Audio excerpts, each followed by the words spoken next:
If you were standing outside Sanders Theatre that morning, you would have felt it. That quiet electricity that only comes before something unforgettable. The late October air was crisp, stirring the orange and golden leaves that danced across the polished sidewalks of Harvard Yard. Inside, the auditorium buzzed with anticipation, rows filled with professors, scholars, students, and even a few journalists. It wasn't every day that Dr. Richard Langston, one of the most decorated minds in modern mathematics, unveiled a new theorem, or more accurately, a challenge. On the stage, under the glow of warm overhead lights, Langston adjusted his tie and glanced once more at the chalkboard behind him. It stood tall and defiant, layered with equations so dense they looked like alien script to most in the room. The M problem. A thorn in the side of mathematical progress. For over a decade, the best minds had thrown every algorithm, theorem, and AI at it. None had gotten even close. "Ladies and gentlemen," Langston began, his voice deep and precise, carrying the casual arrogance of someone used to being the smartest person in every room, "this is not just a problem. It is the problem. The M problem represents a boundary of human comprehension, a riddle born at the intersection of mathematics, machine learning, and quantum theory. And, as it stands, it is unsolvable." He let the words settle like dust after a dropped bomb. There were nods of agreement, a few pens scribbling notes. A low murmur of awe rippled through the crowd. Langston clasped his hands behind his back and smiled faintly. "I estimate it will take another 50 years to make any real progress. A century, perhaps, for a complete solution. Unless," he added, pausing for effect, "someone changes the game entirely." The room inhaled collectively, captivated. Langston was a master showman in academic robes. He knew exactly how to hold an audience in the palm of his hand. But then, something happened that even he wasn't prepared for. From the very back of the hall, near the last row of weathered oak seats, a hand shot up. Small. Brown. Sure. A boy stood on his tiptoes on the wooden bench, arm raised high. His hoodie was slightly too big, sleeves swallowed his wrists, and his shoes looked like they'd seen a few too many winters. He couldn't have been older than 10. "I think I can solve it," he said. At first, no one reacted. The statement was so absurd, so completely out of place, that the room froze in a strange kind of silence. Then came the laughter. Not cruel, but amused, confused. Someone in the middle row said, "Who brought their little brother?" Another chuckled, "Is this part of the presentation?" Langston leaned forward, peering over his glasses. "Excuse me, young man," he said, trying to keep the condescension from bleeding too obviously into his tone. "Did I hear you correctly?" "Yes, sir," the boy said, voice clear. "I said I think I can solve it." Langston folded his arms, amused. "And you are?" "Jalen Carter. From Chicago." "Chicago," Langston repeated. "And how old are you, Mr. Carter?" 10. There were scattered gasps, some more laughter, and a few phone cameras now tilted his way, recording the spectacle. A child, claiming he could do what no PhD, no AI, no mathematical institute had been able to do for 15 years. Langston smirked, barely hiding his disbelief. "Well, Mr. Carter, do you even understand the foundational theorem behind this equation?" Jalen nodded. "I do. And I think you're looking at it wrong." That stopped Langston cold. The room shifted again, not toward ridicule this time, but toward intrigue. He tilted his head. "Wrong, you say?" "Yes," Jalen replied. "You're treating it like a boundary problem." "It's not. It's a flow problem. You're trying to confine a pattern that's meant to move." Langston was about to speak when another voice cut in, an older man near the front. Professor Jensen, soft-spoken and usually silent at events like this, raised a hand. "Let the boy speak," he said, and somehow, that quiet suggestion carried more authority than even Langston could ignore. Reluctantly, Langston stepped aside. Very well. The stage is yours. Jalen hopped down from his seat and walked slowly toward the front, his step steady, though his small fingers clenched tight at his sides. His mother, Tanya, stood offstage just beyond the curtain, heart pounding with pride and fear. She had braided his hair that morning with shaking hands, ironed his only button-up shirt beneath the hoodie he insisted on wearing, and whispered, "Just be yourself, baby. You don't have to prove nothing to nobody but you." Now, her son stood beneath the lights of Harvard. Jalen didn't ask for the mic. He didn't need it. He looked up at the whiteboard, then pointed to one specific corner. "You're missing something here," he said. "This equation, it doesn't breathe. It doesn't shift. It's static, but the problem isn't." He began explaining, not like a lecture, but like a story.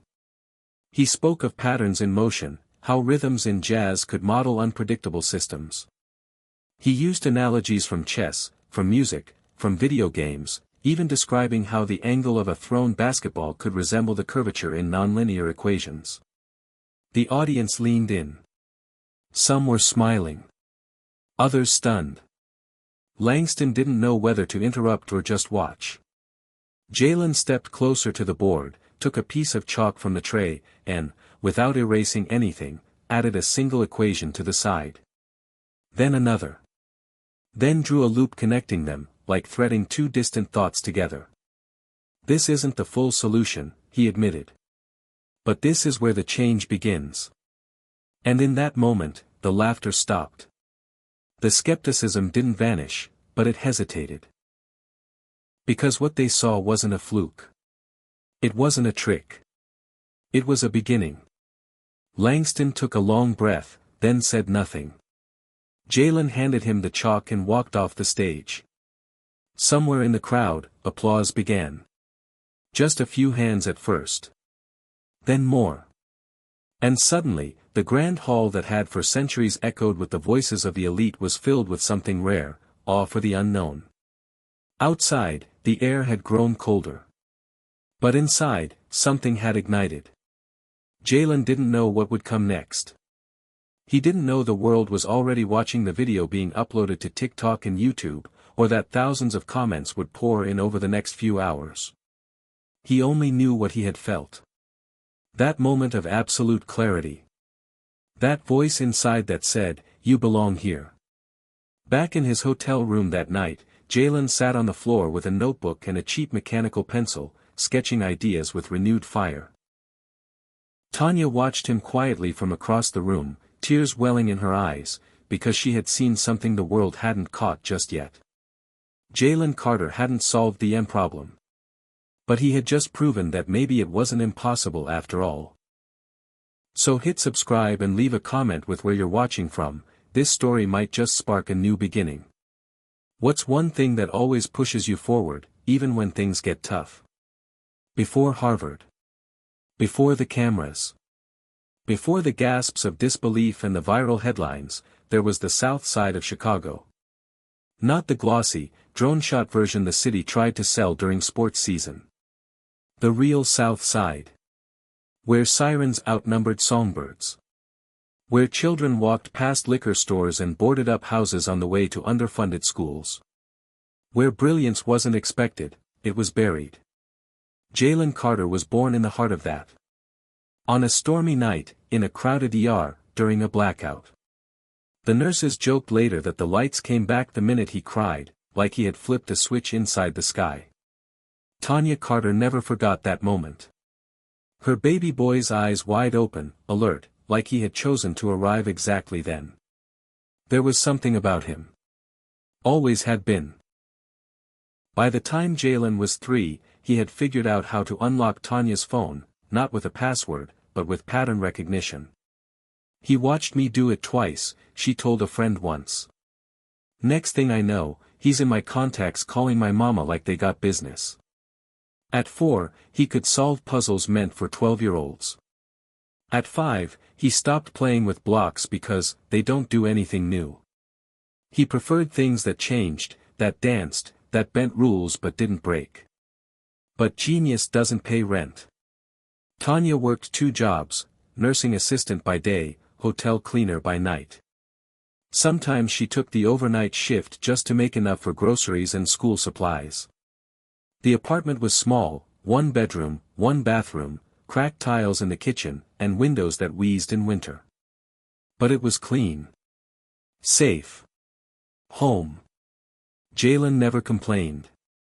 Even when dinner was just buttered rice or when he had to wear the same shoes until the soles flapped like tongues. He knew his mom was doing the impossible. And somewhere in his young heart, he decided he would too. He didn't have a tutor. He had YouTube and a cracked tablet with a line down the screen. He didn't go to a gifted school. He went to Fuller Elementary, where the heaters rattled louder than the school bell, and teachers rotated faster than seasons. But he learned. Not because of what he was given, but because of what he was missing. At night, Jalen would lie on the floor with his tablet plugged into the one working outlet near the fridge. He watched lectures from MIT, solved equations posted on forums meant for grad students, and read free PDFs with words he could barely pronounce. Tanya would peek in sometimes, exhausted from scrubbing bathrooms, and whisper, "You good, baby?" He'd nod, not looking up. Just figuring out some stuff. Sometimes he asked her questions she couldn't begin to answer. "Mom, if 2 patterns overlap in a closed system, do they cancel or amplify?" She'd smile, pull the blanket tighter around his shoulders, and say, "Why don't you find out and teach me tomorrow?" Jalen worshipped her. Not just for her strength, but for her belief in him.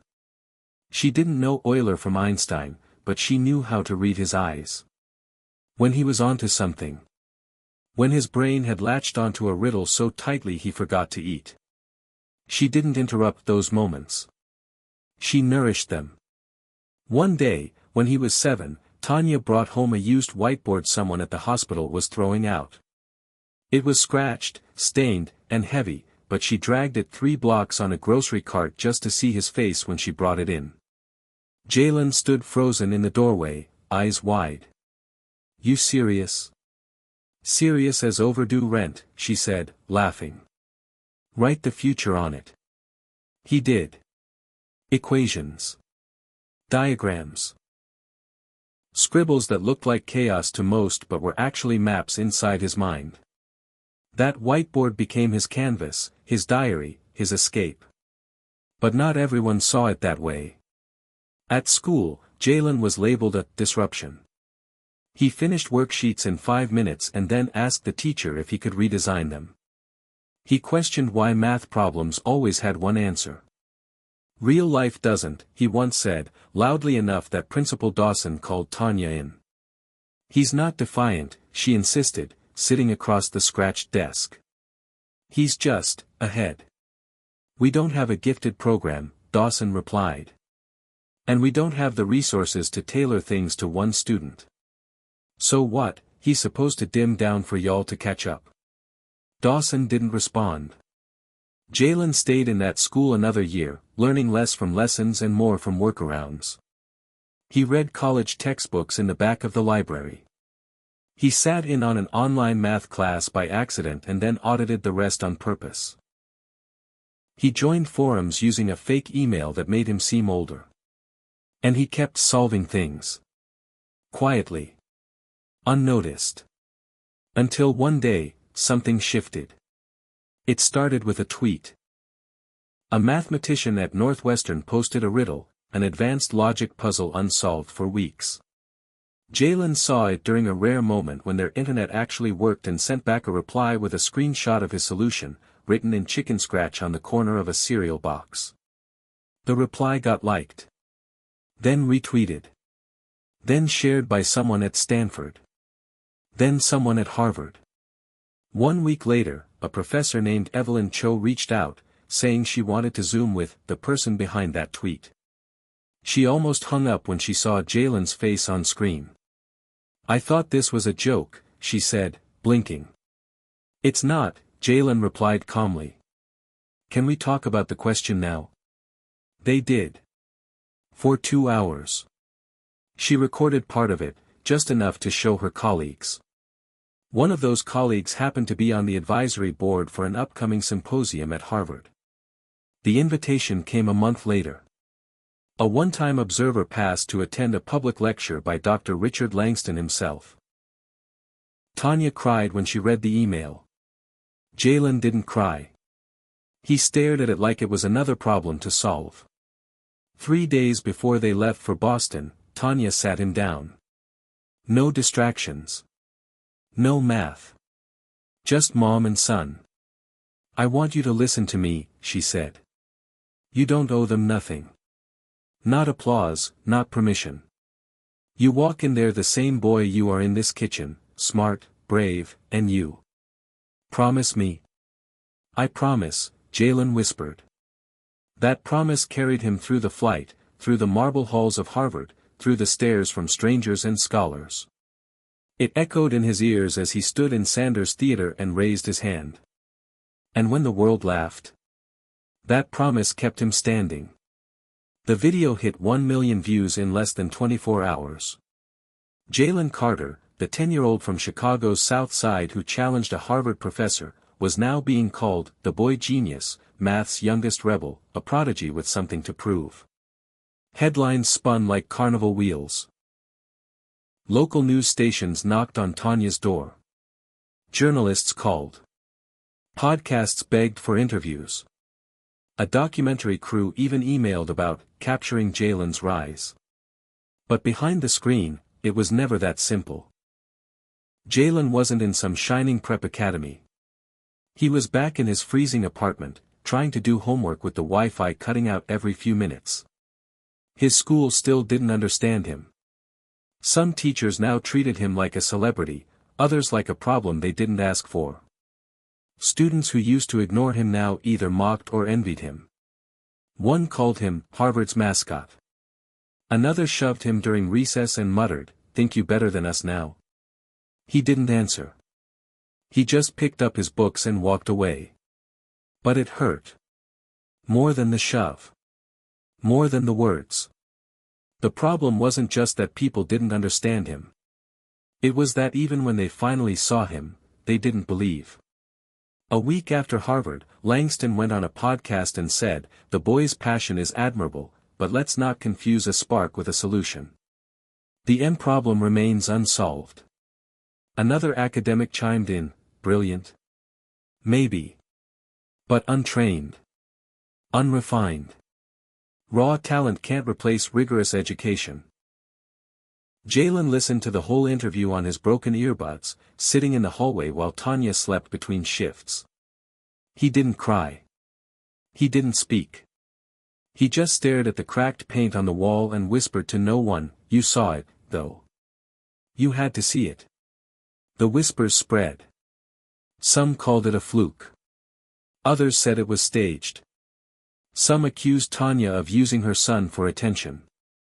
The worst ones, anonymous accounts hiding behind usernames, said things Jalen didn't repeat aloud. "No way that kid solved anything," one read. "They probably coached him. Just another media stunt." But what stung more than the trolls was the silence from the places that mattered. Harvard didn't follow up. No mentorship. No offer. No seat at the table. Just a thank you email and a politely worded dismissal, "We appreciate your enthusiasm." Jalen wanted to scream. Instead, he poured himself into the only thing that made sense, numbers. The M problem was still etched into his brain like a song he couldn't stop humming. He knew there was something there. A missing bridge. A beat-off rhythm. Every night, he revisited the whiteboard, scribbling, erasing, pacing like a detective in a thriller movie no one else was watching. Tanya noticed the change. His excitement dimmed. He ate less. Talked less. The light behind his eyes flickered. One night, she brought him a bowl of instant noodles, sat on the floor beside him, and placed a hand on his knee. "You don't have to prove anything, Jalen." "I do," he said softly. "Not to them. To me." She studied him, her little boy who wasn't so little anymore, who carried burdens no child should. Baby, even fire burns out if you don't let it rest. Jalen didn't respond. He just stared at the board, at the messy symbols only he understood. But the fire wasn't gone. It was just buried under doubt. And then came the invitation that changed everything. A small math institute in Boston, the MathBridge Foundation, run by a retired professor who had seen the viral clip, reached out. Not a school, not a competition. Just an open weekend where thinkers from all walks of life, students, dropouts, amateurs, hobbyists, were invited to explore unsolved problems together. No prestige. No prize. Just curiosity. It wasn't Harvard. But it was something. Jalen didn't hesitate. Tanya pawned her phone to cover the train tickets. Jalen packed a backpack with his notebooks, chalk, and the crumpled cereal box where he'd first outlined his theory. They arrived in Boston on a cold Friday morning.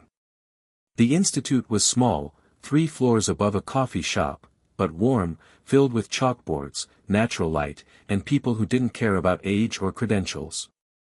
There, for the first time, Jalen wasn't the weird kid. He was just another mind in the room. He met Claire, a 62-year-old former librarian who coded in her spare time.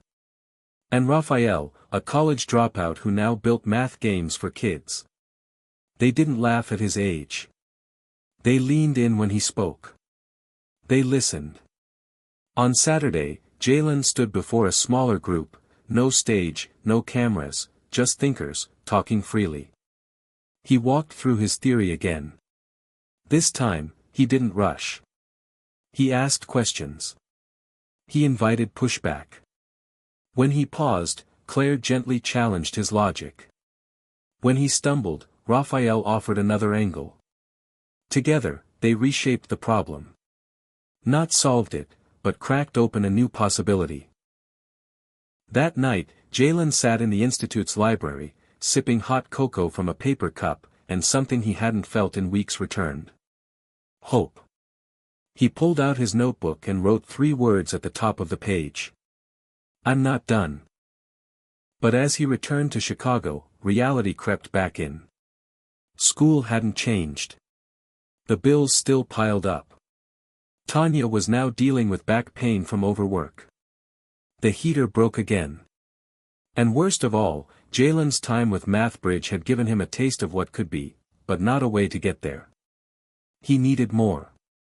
Resources. Guidance. Space to think. But every door he knocked on seemed locked with a question he couldn't answer: how do you prove brilliance when you don't have the paperwork? He tried emailing professors. No response. He sent his notes to university inboxes. Nothing. One college student replied kindly but dismissed his work as a cool thought experiment. One night, after a brutal day where a teacher told him to stop trying to act smarter than everyone, Jalen came home, threw his backpack down, and slumped on the floor in silence. Tanya sat beside him.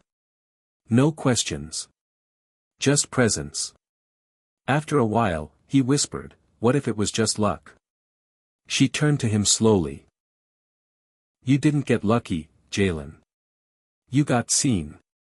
He shook his head. "But what if I'm not good enough to finish it? What if I just got one moment right?" She took his face in her hands, gentle but firm. "Baby, one moment is enough. One spark can light a sky. You just have to keep it alive long enough to find the next one." Jalen didn't speak. But deep down, something steadied. He wasn't done. He wasn't broken. He was just in the part of the story where the world pushes back. But so would he. And in the back of his mind, beneath the doubt, beneath the static, a new idea had begun to form. Jalen always heard things differently. Not in the way adults sometimes said when they meant he was off or odd. But in the literal sense. He could hear patterns in places most people didn't even realize had rhythm. The hum of the fridge, the way traffic outside his window built like a pulse, the uneven tick of the busted kitchen clock, they were all part of something. A silent symphony hiding in plain sight. He didn't have the language for it at first. Just the sense that everything around him had a beat, and that beat had rules. It started coming together one night as he lay awake in the dark, the city murmuring outside. Tanya was asleep on the couch, curled into herself, still in her scrubs. Her breath was soft, rhythmic. The radiator hissed in uneven intervals, 3 clicks, a pause, then 2. And from the street, a car passed with its bass thumping low like a heartbeat. That's when it clicked. The math problem, the M problem he'd obsessed over, wasn't just numbers. It was sound. Or at least, it behaved like it. The inconsistencies in the equations, the so-called breaks that no one could reconcile, they weren't flaws. They were syncopations. Like jazz. He sat up, heart pounding. Jalen grabbed his notebook, flipped to the back, and began scribbling. Not numbers at first. Not formulas. But sound waves. Time signatures. Rhythm notations he remembered from a music class he sat in on once, just to get out of gym. He mapped the variable shifts in the M problem against those rhythms. It wasn't perfect. It wasn't even math in the traditional sense. But it felt right. He called it the noise code. For weeks, Jalen chased this idea. After school, he'd retreat to the whiteboard and layer equations with timing. He used old pots to create beats and test how delays, syncopations, and echoes mirrored the shifts in variable functions. He watched drummers on YouTube, not for the music, but for the math underneath it. Tanya didn't understand what he was doing, but she knew why. Every night, she'd bring him tea or leftover fries from her shift and kiss the top of his head. "You still fighting the good fight?" she'd ask. Jalen would nod, eyes locked on a chalk-scrawled tangle only he could see. One Saturday, while Tanya worked a double, he walked 3 miles to the local library. It had a broken heater and no computers that worked properly, but the librarian, Miss Clarice, let him stay past closing sometimes. She called him Professor Carter and pretended to charge admission whenever he started explaining his ideas too loudly. That day, Jalen asked her if he could use the community room's piano. It was dusty, 2 keys stuck, and wildly out of tune. But he didn't need Mozart. He needed motion. He spent hours tapping rhythms, writing down sequences, and translating them into patterns on paper. He wasn't composing a song.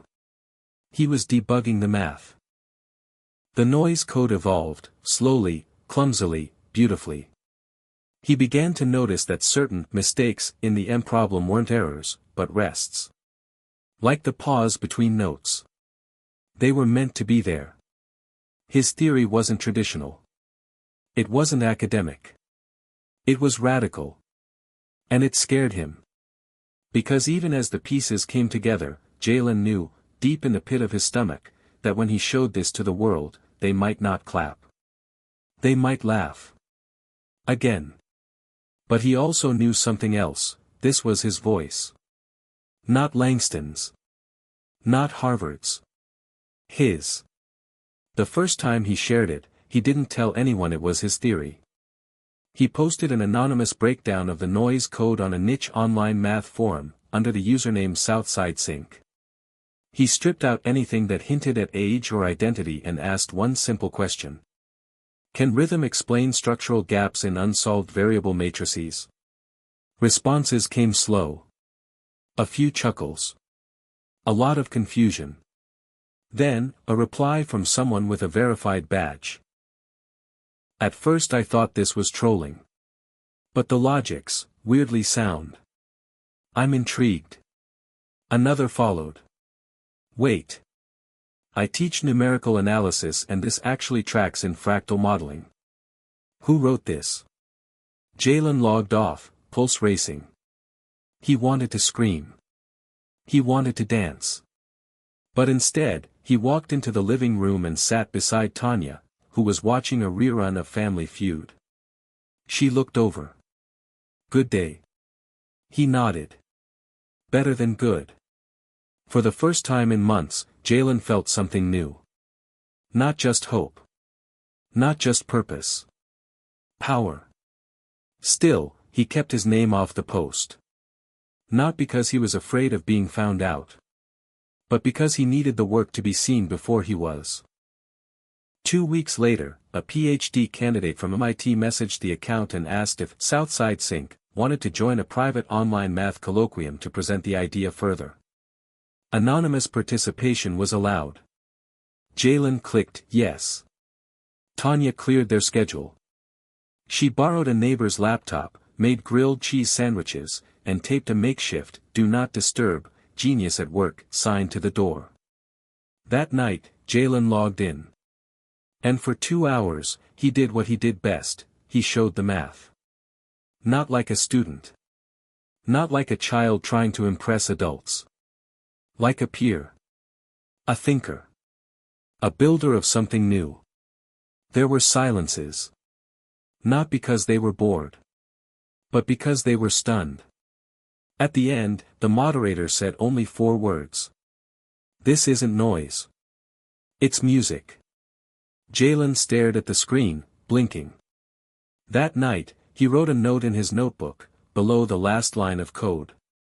They finally heard it. But his journey was far from over.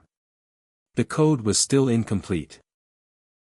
The model worked on paper, but he needed to prove it across problems beyond the M-theory. He needed someone with access to tools, datasets, simulations, resources he didn't have. And though the online group supported him, he couldn't stay anonymous forever. The next leap would require more than rhythm. It would require a risk. But for now, Jalen closed the laptop, walked to the window, and looked out over the city, the streetlights flickering like blinking cursors waiting for the next line. He whispered into the night, "I'm gonna finish it." And for the first time in a long time, the city seemed to whisper back, "You will." The invitation came in a thick white envelope, so out of place among overdue bill notices and junk mail that Tanya turned it over twice, convinced it was some kind of mistake. But the gold-embossed seal said otherwise, Harvard Mathematics Colloquium. Inside, a letter. Formal, reserved, and yet electric in its implication. We would like to formally invite the author of the noise code theory, recently shared through academic channels, to present at our upcoming symposium. If the author is a student or underage, a parent or guardian is required to accompany them. Please confirm by Friday. No name. No mention of Jalen. But they knew. He stood frozen in the living room, clutching the paper, heart thudding like it wanted to beat through his ribs. Tanya dropped onto the couch, stunned. "Baby, is this you?" Jalen nodded slowly. "I didn't tell them. I didn't even use my name. I just posted the math." For a full minute, neither of them spoke. The only sound was the radiator letting out a hiss, like the room itself was holding its breath. Then Tanya whispered, "They finally see you." Jalen didn't sleep that night. He stared at the ceiling, imagining what it would be like to stand in that room again, not as a curiosity, not as a child who interrupted a lecture, but as a guest. A presenter. A name on the program. But excitement turned quickly into pressure. Because this time, there would be expectations. The noise code had grown past him. The colloquium wasn't just a chance to speak, it was a test. A stage where the brightest minds in math would be waiting. Waiting to poke holes. Waiting to decide if he belonged. And worse, some waiting to prove he didn't. Still, he prepared like his life depended on it. He reviewed every equation, annotated every page, practiced his transitions. He wrote his opening 5 different ways. Tanya helped him borrow a suit from the church down the street, slightly too big, but clean, pressed, and proud. 2 days before the event, they took the overnight bus to Boston again, dozing in turns, heads pressed against the window, dreams and fears flickering with every mile. When they arrived at the campus gates, Jalen felt smaller than ever. Red brick buildings loomed like giants. Students strolled past in winter coats, coffee in one hand, earbuds in the other. Jalen tightened his grip on his backpack and whispered, "This time, I belong here." They were met by a student volunteer who led them through marble halls to a waiting area. Tanya stayed back, hugging him once, her hands trembling. "You don't have to prove anything. Just share what's already inside you." Jalen nodded and walked into the room. It was packed. Professors, PhD candidates, alumni, even Langston was there, seated in the second row with a blank notebook open on his lap. Jalen stepped up to the board, heart hammering. He spoke. At first, his voice was tight, clipped. Then it loosened. He explained the noise code, laid out his theory, showed how rhythm could be applied to mathematical anomalies, how missed variables could mirror musical rests. He pulled up visualizations. Equations danced alongside audio waveforms. For a moment, the room forgot he was a child. He finished with a simple phrase, "Maybe math was never silent. Maybe we just weren't listening close enough." Silence. Then, applause. A few polite claps at first. Then more. Some stood. Langston didn't clap. But he didn't frown either. He just stared, deeply, like he was finally seeing something real. Jalen stepped down, glowing. People lined up to speak to him. One professor handed him a card. Another invited him to a summer research camp. Tanya came rushing in, eyes wet, pride bursting from every pore. For the first time, it felt like everything was turning. Until it wasn't. That night, as they celebrated with fast food in a hotel room, Jalen's phone lit up with an email from a university review board. Subject line, "Concerns regarding the authenticity of the noise code." He froze. Tanya noticed. "What is it?" He handed her the phone. The email was cold. Bureaucratic. It cited unverified academic status, questions about mentorship, and inconsistencies in the theoretical timeline. Someone had anonymously reported that Jalen had plagiarized the code. That no 10-year-old could have written it alone. "They're saying, you stole it." Tanya's voice cracked. Jalen didn't respond. His chest was tight, his throat dry. It wasn't just an accusation. It was erasure. By morning, the forums were lit up. Some defended him. Others tore him down. This is why real mathematicians don't take prodigy stories seriously. Probably had a grad student ghostwrite it. Child of a nurse from South Side. Yeah, okay. Jalen shut the screen and stared at the wall. Not again. Tanya wrapped her arms around him, but he barely moved. They went home early. No interviews. No celebrations. At school, the whispers returned. One teacher pulled him aside and asked, "Did you really write all that, Jalen? Be honest now." The floor gave way. Every bit of joy, every step forward, collapsed under the weight of doubt. Not because the theory was wrong. But because he was the one who said it. Jalen didn't touch his notebook for 2 weeks. The whiteboard stayed blank. The rhythms that once called to him were silent now. He'd tasted acceptance, and then had it ripped away. One afternoon, he sat on the porch, watching the city move around him. The cars. The bikes. The boom box across the street blaring old-school jazz. He closed his eyes. There it was again. The beat. Slow. Wounded. But alive. He couldn't unhear it. Not completely. Tanya came out and sat beside him. She didn't say anything. Just held his hand. After a long silence, Jalen whispered, "I gave them everything. And they still said I cheated." She squeezed his fingers. "Baby, people fear what they don't understand. But fear doesn't get to erase you." He turned to her, voice shaking. "Then what do I do now?" Tanya smiled, tired but fierce. You build. You keep going. Not because they let you. But because you can. And deep down, Jalen knew, this wasn't the end. It was just the pause between notes. Jalen didn't return to the whiteboard. Not right away. It sat in the corner of the living room like a monument to a war that left him bruised but not broken. Its surface still held faint traces of equations, smudged by eraser dust and time, waiting. But Jalen didn't touch it. He couldn't, not until the bruises on his spirit began to fade. Instead, he retreated into the quiet corners of his life. The alley behind the corner store. The back of the library where Miss Clarice let him shelve books just to give him a place to be. The laundromat, where the machines pulsed with rhythms that had once sounded like code. And slowly, in those forgotten spaces, the spark began to flicker again. It came first from music. Jalen wandered into a community center near his school, drawn by the low thump of bass and the warm tangle of melody spilling out onto the street. Inside, kids barely older than him clustered around beat machines and keyboards, looping samples and writing verses. It was raw. Loud. Alive. He stood in the doorway until a tall guy in a bull's cap waved him in. You spit or produce? Jalen blinked. I map rhythm.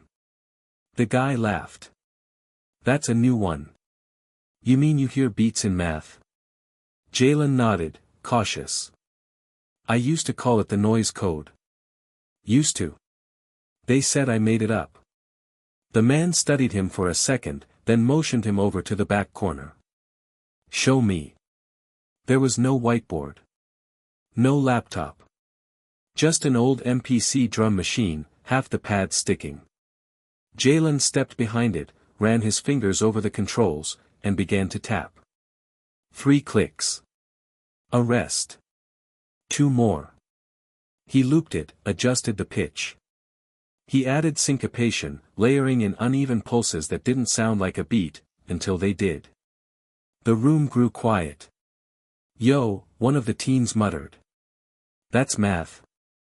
Jalen nodded. It's code. You just have to listen differently. From that day on, the community center became his lab. He started mapping equations onto rhythm tracks, testing variable models with drum pads. He couldn't explain everything yet, not in academic terms. But he could prove it, hear it. And people started listening. Word spread. A local podcast invited him to explain how he coded beats with logic. A high school robotics team asked if he'd help optimize their motor timing using rhythm mapping. And Miss Clarice, bless her stubborn heart, printed out his original forum post and mailed it, with her own handwritten letter, to a group of black mathematicians who ran an underground online journal. They've been waiting for someone like you, she said, smiling as she slipped it into the mailbox. It wasn't Harvard. It wasn't viral. It was better. Because this time, Jalen wasn't chasing applause. He was building something that couldn't be taken away. He started a weekly workshop at the community center, calling it Code in Motion. Kids brought notebooks, headphones, even cardboard boxes they turned into instruments.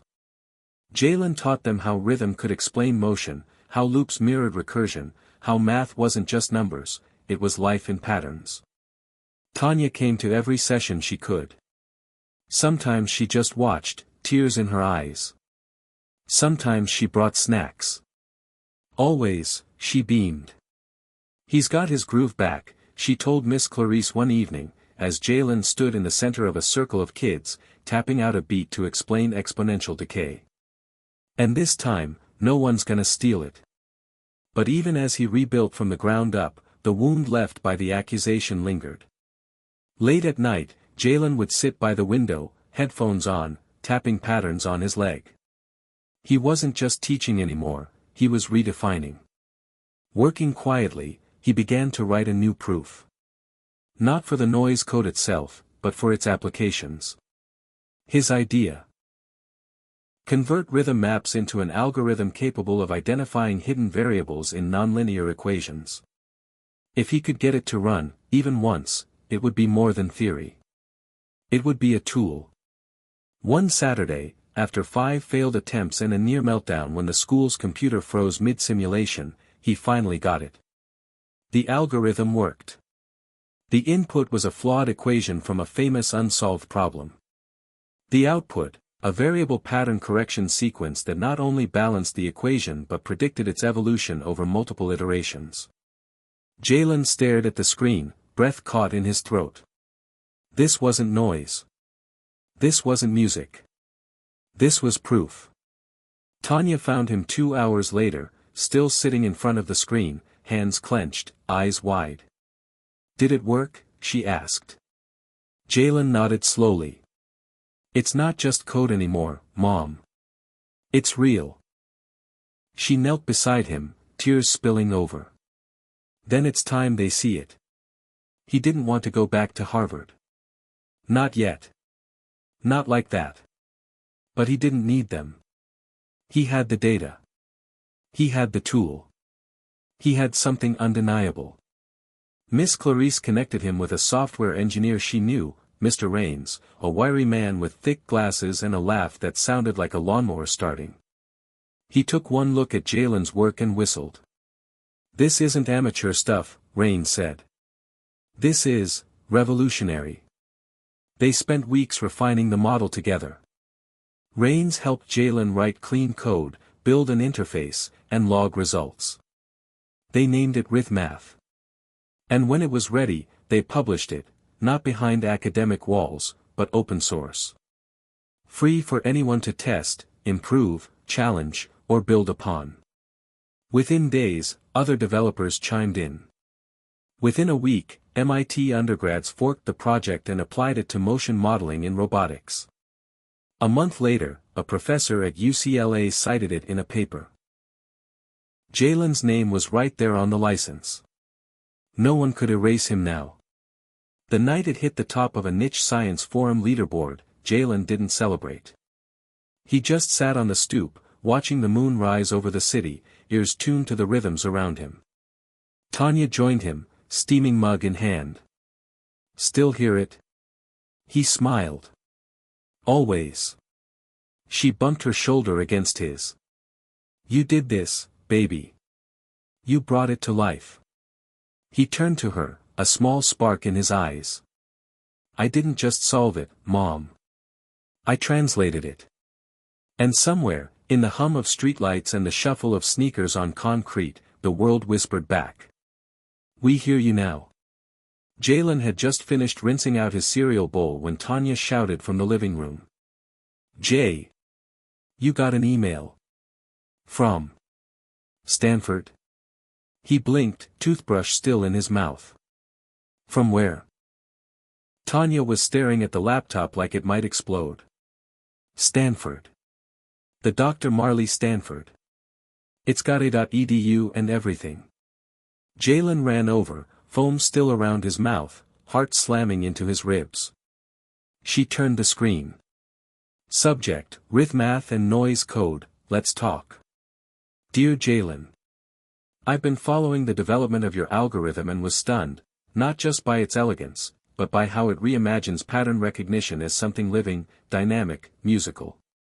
Most people don't know this, but when I was a kid, I used to tap rhythms on the underside of my desk while trying to solve differential equations. You've created what I once only imagined. If you're open to it, I'd like to invite you to speak with our team at Stanford's Pattern Logic Lab. Not as a student. As a collaborator. No rush. Just know, we see you. Warmly.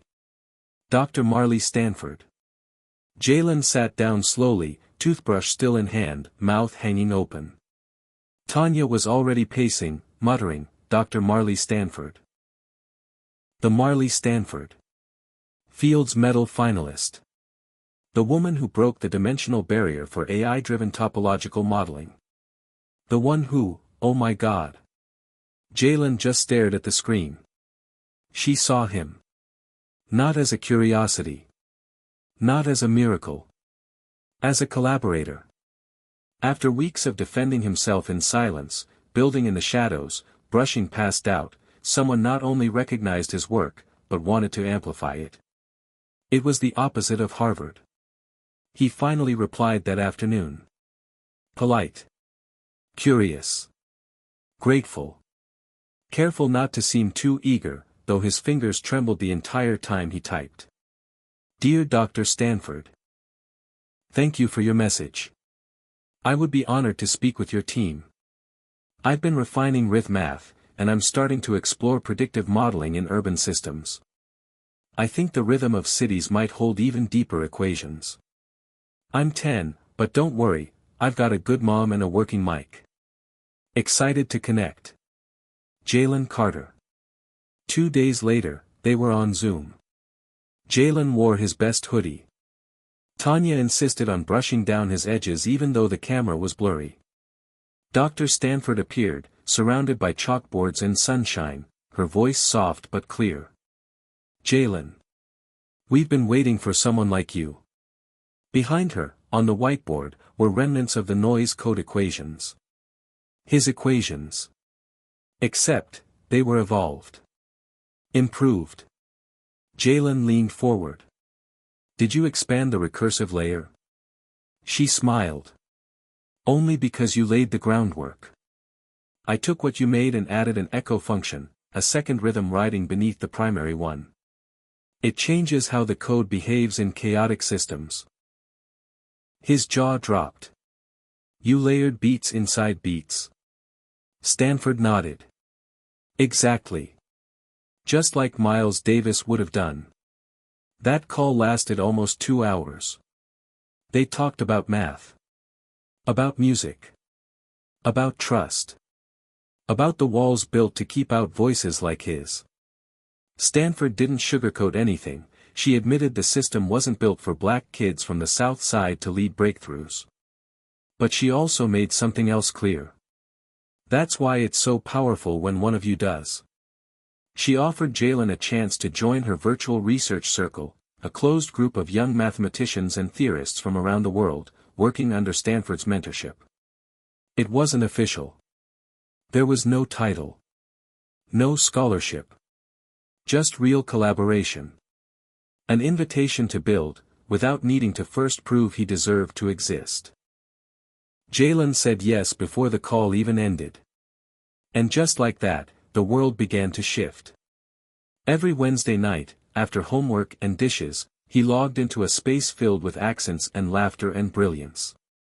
One kid from India was working on climate modeling using fractal rhythms. A girl from Brazil was designing an encryption method based on samba. Jalen showed them how he mapped movement in Chicago traffic to a jazz cadence, and they flipped out. For the first time, he wasn't the only one seeing math as music. He was part of a chorus. But even in that joy, something gnawed at the back of Jalen's mind. He wanted to go back. Not to apologize. Not to explain. He wanted to show them. Harvard. Langston. All of them. He didn't want to be the kid who burst into a lecture and then vanished. He wanted to be the kid who came back with proof beyond denial. One night, as he walked home from the center with Tanya, he turned to her under the street lamp. Mom, what if we went back? Just for a visit. Not for a stage. Just, to see if they're still listening. Tanya raised an eyebrow. You mean, walk into that place again after everything they said? He nodded. But this time, I'm not asking for permission. She smiled, slow and fierce. Then let's make sure you've got something undeniable in your hands. So they planned. Quietly. Jalen gathered data from RithMath, refined the interface, and created a demo, a real-time modeling tool that could take rhythm samples and predict variable outcomes in complex systems. He used it to simulate traffic, school attendance, even water pressure flow in city pipes. Then he packaged it into a presentation and titled it The Sound of Structure, When Equations Learn to Sing. Tanya called in a favor from an old colleague in Boston, who helped reserve a tiny conference room on Harvard's campus. Nothing grand. Just 4 rows of chairs and a projector. No faculty RSVP'd. Only 3 students showed up at first. But then one brought a friend. Then 2 more trickled in. Then, halfway through Jallens' setup, a quiet figure entered the room. Langston. He didn't speak. He sat in the back row and folded his arms. Jallens felt the pressure in his chest again, but this time, he smiled. He clicked the first slide and began. Jallens' pulse hammered in his chest as the dim, sterile light of the conference room filled his vision. The half-dozen students watching from their seats barely stirred. Langston was still at the back, arms folded, his expression unreadable, but Jallens could feel his presence like a weight pressing down on the room. There was a quiet hum in the air, as if everything was waiting for something to happen. Jallens stood at the front, his laptop open and the RithMath program displayed on the projector. He could almost hear the whispers of doubt that had lingered around him at Harvard, all the lectures, all the dismissive comments, all the impossible statements. They felt distant now, a memory he could barely touch. But still, that same tightness in his throat remained. Could he really make them see it? With one final glance at the room, Jallens took a deep breath. His voice was calm, but he could hear the slight tremor in it as he began. Good evening. My name is Jallens Carter, and I'm going to show you something that, for some, may sound impossible. But I assure you, it's real. A few students shifted in their chairs. Langston remained motionless, his gaze fixed on Jallens. Jallens clicked a button, and the first slide on the screen changed to a series of complex equations. But they weren't just numbers, they were rhythms, patterns. Graphs spiraling and looping in sync, mimicking the undulating beats of a song. He could see a couple of raised eyebrows, but no one spoke. He pressed forward. This, Jallens said, is RithMath. It's the result of taking something as intangible as rhythm and making it a foundational part of mathematics. What you're seeing are the underlying patterns of sound, data, and how one can predict events in real time based on rhythm. The room was dead silent now. No one even dared to cough. The students were watching the screen like it was some kind of mystery unraveling before them. Jallens continued. What if I told you that you could use these rhythms not just for music, but for, say, predicting the traffic flow in a city? He clicked the mouse again, and the projection shifted. Suddenly, the familiar streets of Chicago appeared, an aerial view, with glowing dots representing cars. The lines were moving like a chaotic river of red and yellow. He zoomed in on a congested intersection, then pressed a button. The rhythm on the screen sped up. The cars began to flow more freely. Then, the rhythm slowed, and the traffic slowed too. Jallens turned to the students, who were now leaning forward in their chairs. This is the kind of power RithMath offers. It's a predictive model, using rhythm patterns to simulate everything from human behavior to complex urban systems. Traffic flow, school attendance, even energy consumption. All of it. Rhythms inside chaos. Another click, and a second screen came up showing a more complex model. Now, take a look at this, Jallens said, his finger tapping the touchpad. This is the city's water pressure systems. I've mapped out how water runs through the city's pipes and how fluctuations in water pressure can follow rhythmic patterns that might seem random, but in reality, they're not. He clicked through a few more slides, showing the application of RithMath in predictive modeling. Data sets shifted and updated in real time, becoming smoother, more reliable. The model showed how, just by studying rhythm, we could forecast fluctuations in real-world systems and even reduce waste in public services. As Jallens clicked through the next set of slides, the door creaked open, and someone else stepped in. The air in the room shifted once again. Dr. Marley Stanford. Her presence seemed to anchor the room. She walked quietly to the front of the conference room, but her gaze, intense yet warm, never left Jallens. The students seemed to notice her at once, the tension rising.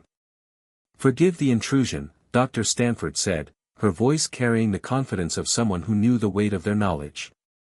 But I think this young man has something you all should hear. Langston's eyes flicked to Dr. Stanford, but he didn't speak.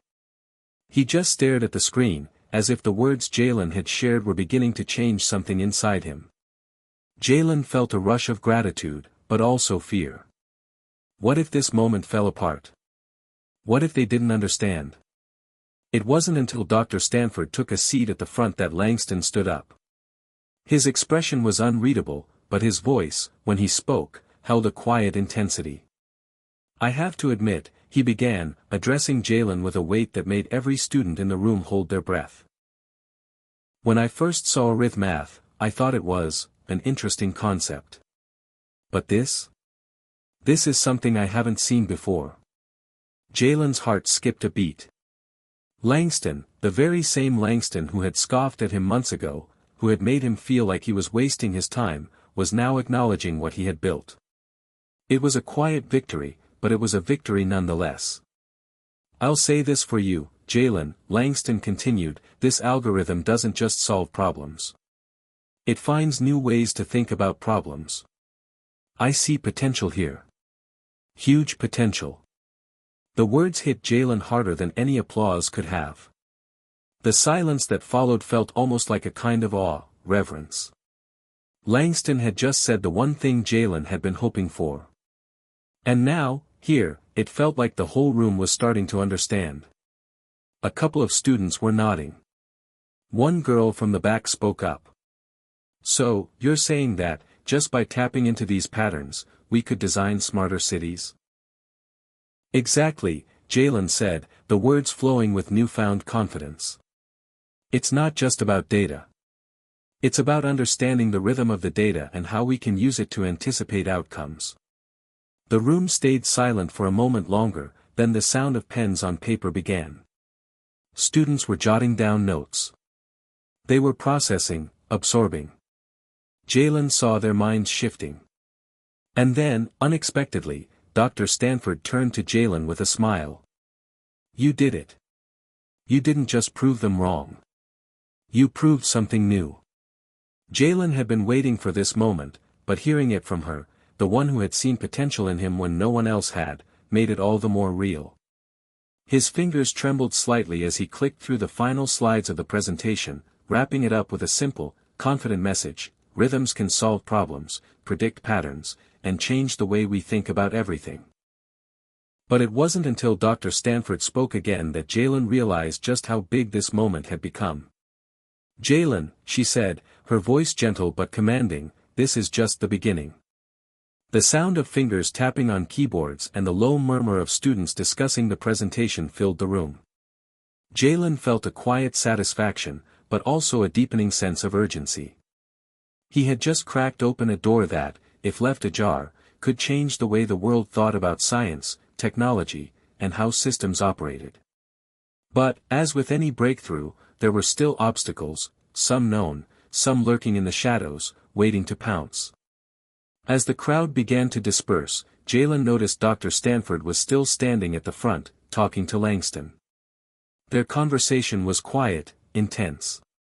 Jalen couldn't quite make out the words, but he knew this was a turning point. If Langston had the influence he suspected, then this moment wasn't just a personal victory. It was the first step toward something much bigger. His phone buzzed in his pocket, pulling him from his thoughts. It was a text from his mom. I saw the Harvard stream today, Jalen. You were amazing. Proud of you. He smiled as he read it. His mother had always believed in him, even when the rest of the world had doubted. Her unwavering support had kept him going when the road seemed impossible. But as much as Jalen wanted to savor this moment, he knew the journey was just beginning. He slipped his phone back into his pocket and turned toward the back of the room, where Langston and Dr. Stanford had finally separated. Langston caught his eye and gave him a nod. It wasn't a grand gesture, but there was something in that small acknowledgement that spoke volumes. Dr. Stanford approached him with a smile that didn't quite reach her eyes. You did well, Jalen, she said, her tone measured. But this is only the first hurdle. Jalen nodded, unsure if she was referring to the presentation or the greater challenge ahead.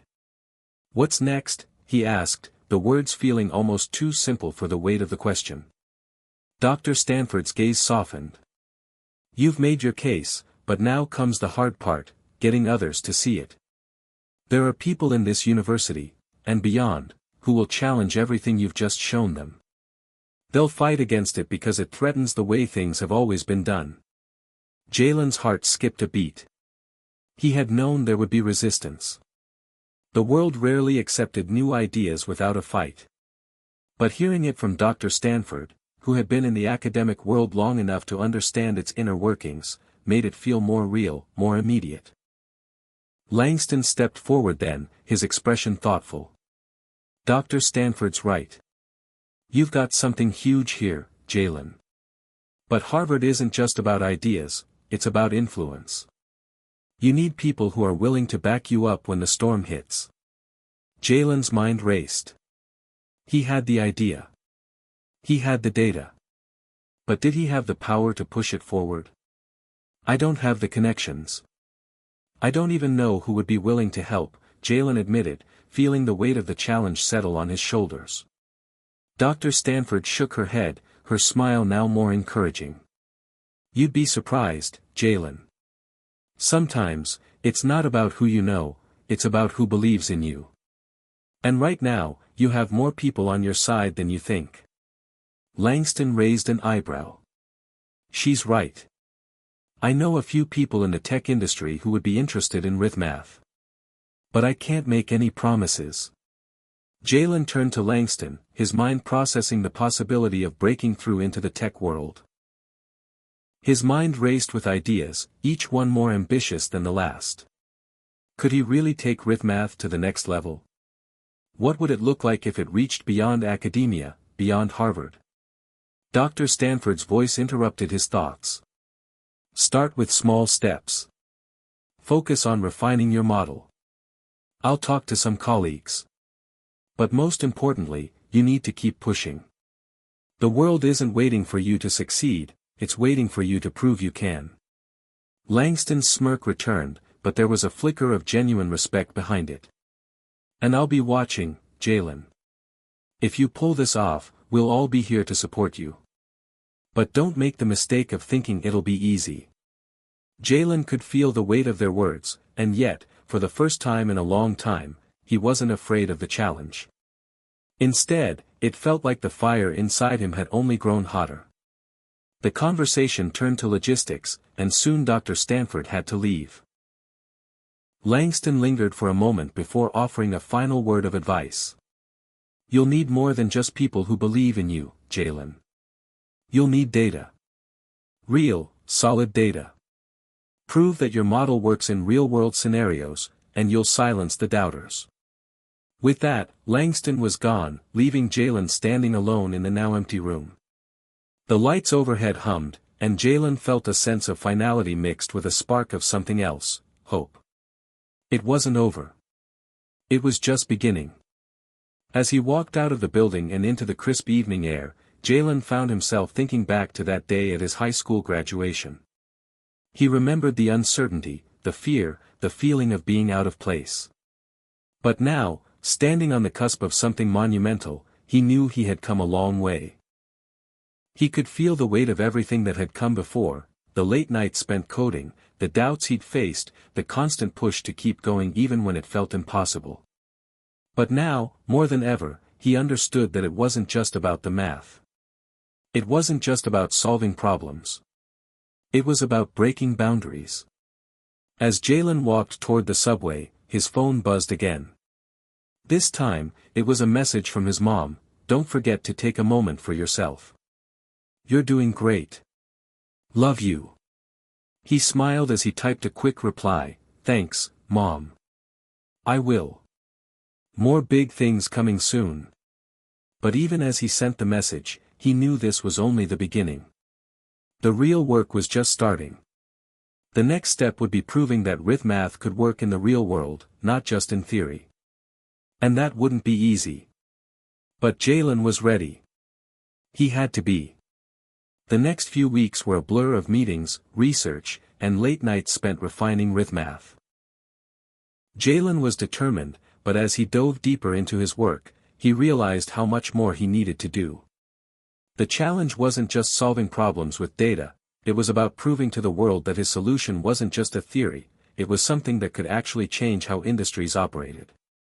He spent hours poring over case studies, sifting through data, and running tests. At the same time, he tried to keep his eyes open for any opportunity to present RithMath to the right people. He knew that Langston was well connected, but Jallens also understood that relationships in academia and the tech industry were a game of timing and trust. He couldn't afford to rush. He needed to be prepared. But no amount of preparation could prepare him for what was coming next. It was a Friday afternoon when the call came. Jallens had just finished another round of tests in the university's lab and was about to head back to his apartment when his phone buzzed. It was a number he didn't recognize. "Hello. Is this Jallens Turner?" a voice asked on the other end. The tone was professional but friendly. "Yes, it is. Who's this?" "This is Michael Benson. I'm with the Department of Technology at Princeton University. We've been following your work with RithMath, and I think it's time we had a conversation." Jallens' pulse quickened. Princeton. This was big. He had no idea how someone from Princeton had gotten his contact, but the fact that they were interested was a sign that things were moving faster than he had anticipated. Wow. I'm honored. What exactly do you want to discuss?" Michael Benson's voice was calm but deliberate. "We've been exploring the potential applications of your model, and I believe it could have significant implications for how we approach complex systems, both in academia and the private sector. I'd like to set up a meeting to discuss this further." Jallens tried to steady his breath. "Absolutely. I'd love to meet. When and where? How does next Wednesday at 2 p.m. work for you? We can arrange for you to come to Princeton, or we can do a virtual meeting if that's more convenient." Jallens' mind raced. Princeton. This was the kind of attention he had hoped for, but hadn't expected so soon. The possibilities were endless.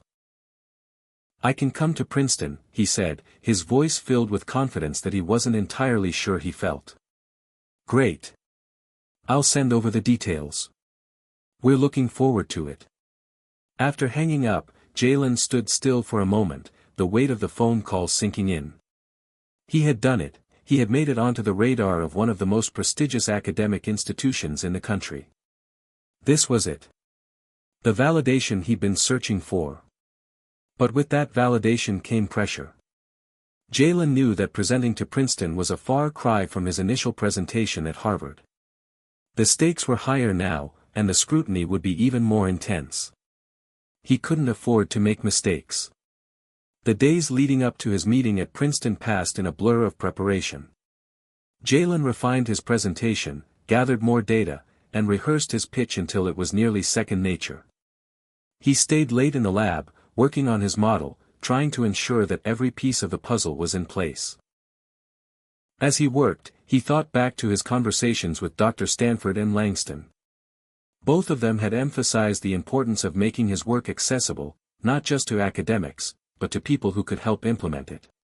He had to prove that RithMath wasn't just a set of equations, it was a tool that could change industries, transform the way businesses approached data, and revolutionize problem solving. On the day of the meeting, Jallens woke up early. He dressed carefully in a navy blue suit, a look he had never thought he'd wear for an academic meeting, but today was different. Today, he wasn't just presenting an idea, he was stepping into a new world, one filled with powerful people who could either support him or crush his dreams. The train ride to Princeton was quiet, with only the occasional murmur of commuters around him. As he gazed out the window, he thought about everything that had led him to this moment. It felt surreal. How had he, a kid from a small town, found himself at the doorstep of one of the most influential universities in the world? But his mind quickly snapped back to reality. This wasn't about where he came from, it was about what he could do. He had to prove that his model worked, that it wasn't just some theory cooked up in a lab. RithMath had to be real. It had to be tangible. When he arrived at Princeton, he was escorted to a conference room where Michael Benson and several other members of the Department of Technology were waiting. Jallens' nerves started to kick in as he walked through the door. The room was pristine, modern, with floor-to-ceiling windows that looked out over the campus. It was intimidating, but in a way that also pushed him to want to succeed. "Mr. Turner, it's a pleasure to meet you in person," Michael Benson said, extending his hand. Jallens shook it firmly, trying to mask the anxiety he felt bubbling in his chest. "Thank you for having me. I'm excited to be here." As he took a seat at the table, Jallens couldn't help but notice the looks of curiosity on the faces of the other people in the room. These weren't just faculty members, these were the gatekeepers, the ones who could either make or break his future. Michael Benson began the meeting. "Jallens, we've reviewed your work with Math, and we're impressed with what you've accomplished. However, we need to dive deeper into the potential applications. Specifically, we want to understand how this model could be implemented on a larger scale. Can you walk us through the real-world implications of Math?" Jallens took a deep breath. This was it. The moment he'd been preparing for. He clicked the button on his laptop to start the presentation, and the room fell silent as the screen flickered to life. "I've spent the last few months refining the model," Jallens began, his voice steady but filled with the passion he had worked so hard to maintain. Math isn't just about simplifying complex systems, it's about finding the patterns and relationships within those systems that no one else can see. Imagine taking a complex problem in any industry, whether it's healthcare, finance, or even logistics, and using Math to break it down to its core components. Once you understand the relationships, you can find the most efficient way to solve the problem. He clicked through several slides, each showing examples of how the model could be applied to different industries. With every slide, Jallens felt more confident, more sure of himself. This was his time to shine. But as he continued, he noticed a subtle shift in the room. The atmosphere, which had started out with polite curiosity, now felt more tense. Jallens pushed forward, but he couldn't shake the feeling that something wasn't quite right. As the presentation concluded, Michael Benson was the first to speak. "Jallens, we have a lot to discuss. This is certainly a groundbreaking model, but there are some concerns." Jallens' heart sank. He had known this would come. But still, the doubt in Benson's voice stung. "We'll need to look at this from multiple angles," Benson continued, "but this could be the start of something huge." And with that, Jallens realized the challenge had only just begun. As the meeting came to a close, Jallens walked out of the conference room with a sense of uncertainty. He had made his case, but the real test was still ahead. Math wasn't just a breakthrough, it was the spark that could ignite a firestorm in industries all over the world. And that kind of disruption would never come easily. After the intense Princeton meeting, Jallens felt both exhilarated and exhausted. The next few days were filled with back-and-forth emails and follow-up discussions with the department. Despite the reservations that had been voiced in the meeting, Jallens could tell that Math had sparked something. It was a rare and profound kind of spark, the kind that starts as a flicker but could soon turn into a fire. He couldn't afford to rest on his laurels, though. Michael Benson had made it clear that more work needed to be done. They needed to be certain that Math was more than just a theoretical framework. They needed to see its impact, in practice, on large-scale problems. Jallens spent the following week revising his model, making adjustments based on the feedback he'd received. The algorithm was already sophisticated, but the feedback was a much-needed reminder that nothing could ever be perfect on the first go. No matter how confident he was in his work, there were always new perspectives to consider, new angles to explore. But just as he dove into the revisions, something unexpected happened. It was a Wednesday afternoon, a week after his meeting at Princeton, when Jallens was sitting in the university library, going over some statistical analyses. He had his headphones in, blocking out the surrounding noise, when his phone buzzed on the desk. It was a number he didn't recognize. Curious, he hesitated for a moment, but then decided to pick up. "Hello?" he answered, his voice a little unsure.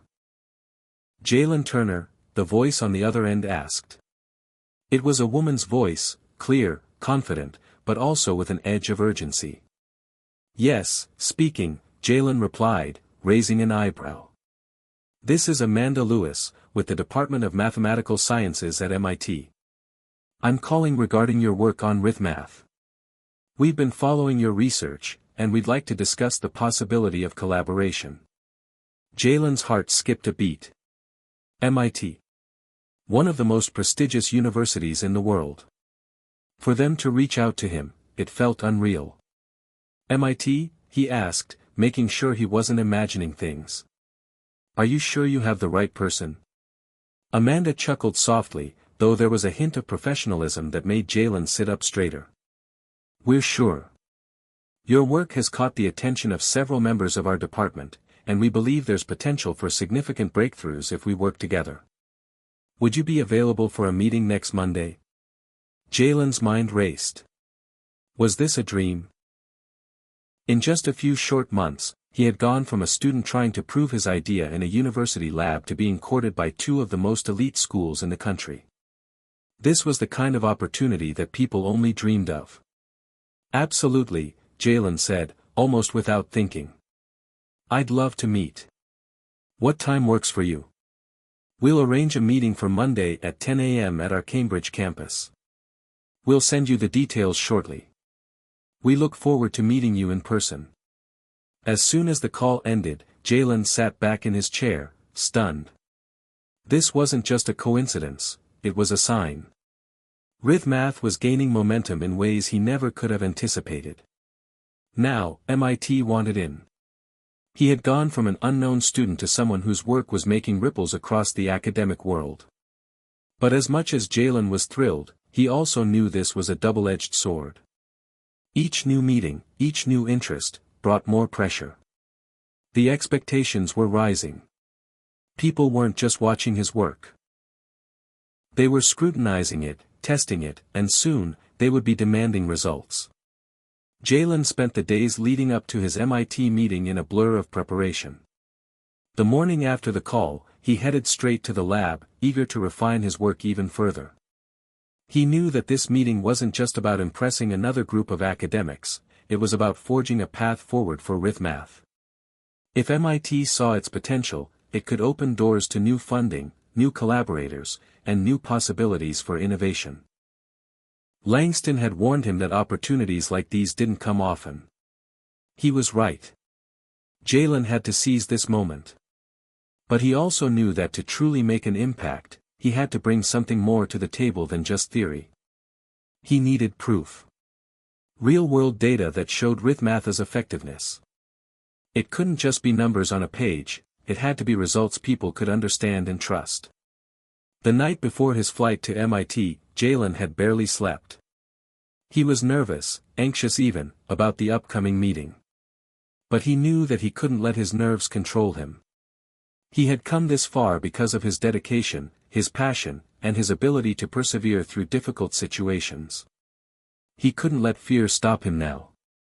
When he arrived at MIT, he felt the same kind of awe he had felt walking through Princeton's campus, but there was something different here. The air seemed to hum with potential. Everything about the place screamed innovation. This was the heart of technological advancement, the breeding ground for the next big thing. He was ushered into a sleek, modern conference room, where a group of MIT professors and researchers were already seated. Amanda Lewis, the woman who had called him, greeted him with a warm handshake. Jalen, it's so good to finally meet you in person, she said, her voice welcoming.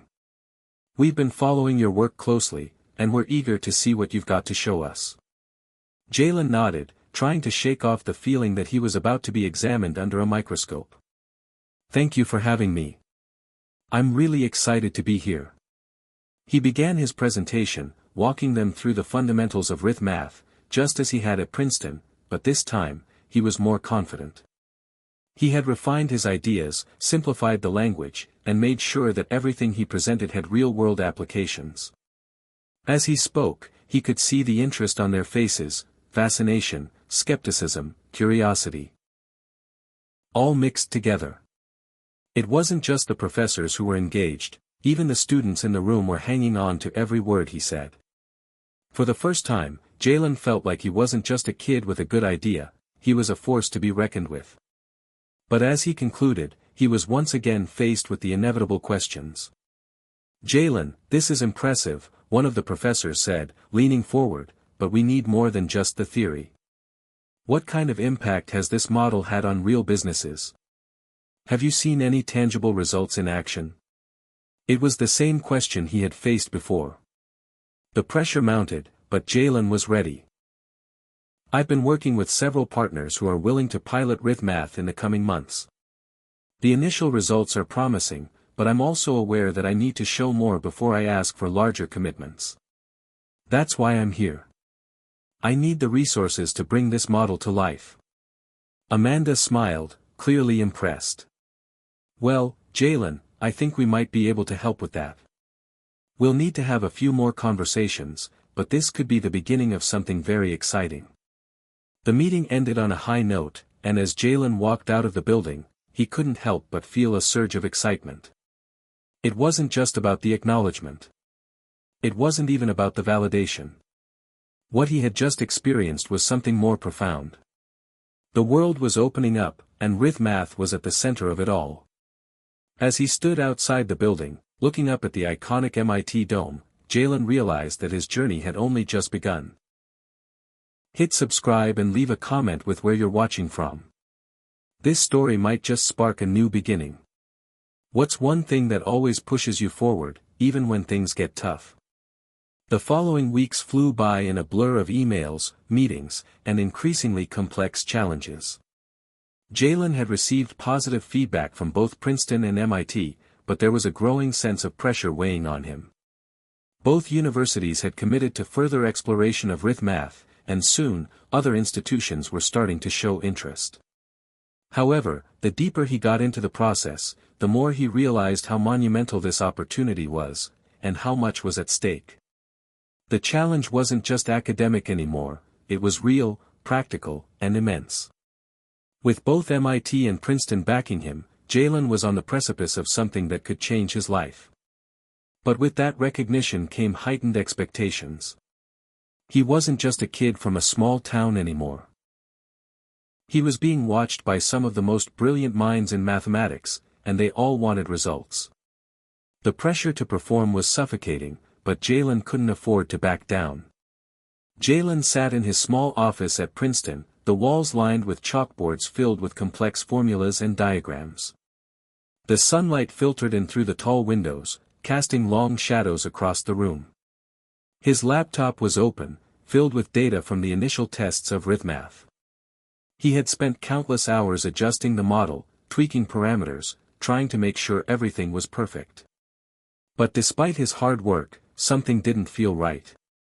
His phone buzzed, snapping him out of his thoughts. It was a message from Langston. "How's it going?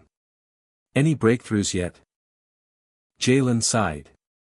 Langston was always checking in, and while it was supportive, it was also a reminder of the ticking clock.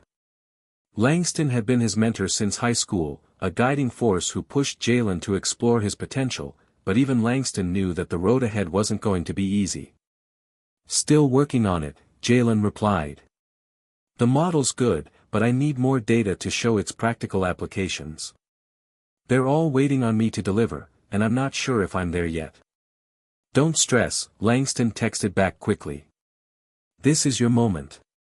Keep pushing. I believe in you.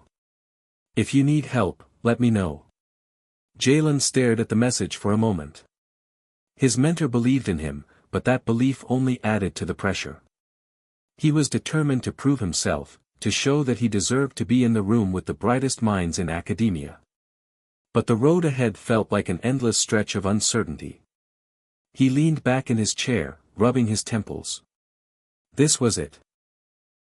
The work he was doing now wasn't just about proving his theory, it was about changing the way people thought about mathematics, data science, and the way problems were solved. But if he failed, what would that mean? The fear of failure had always been a quiet presence in his life, lurking in the back of his mind, but now, it was loud and deafening. Math had the potential to revolutionize the industry, but the weight of that expectation was heavy. He couldn't afford to make a mistake. By the time he arrived at the next meeting with his advisors at Princeton, the weight of his doubts had only grown heavier. He had spent the entire weekend poring over every single line of code, every dataset, trying to refine the system, but no matter how many times he adjusted the parameters, it still didn't feel quite right. The meeting room was filled with the familiar faces of his mentors.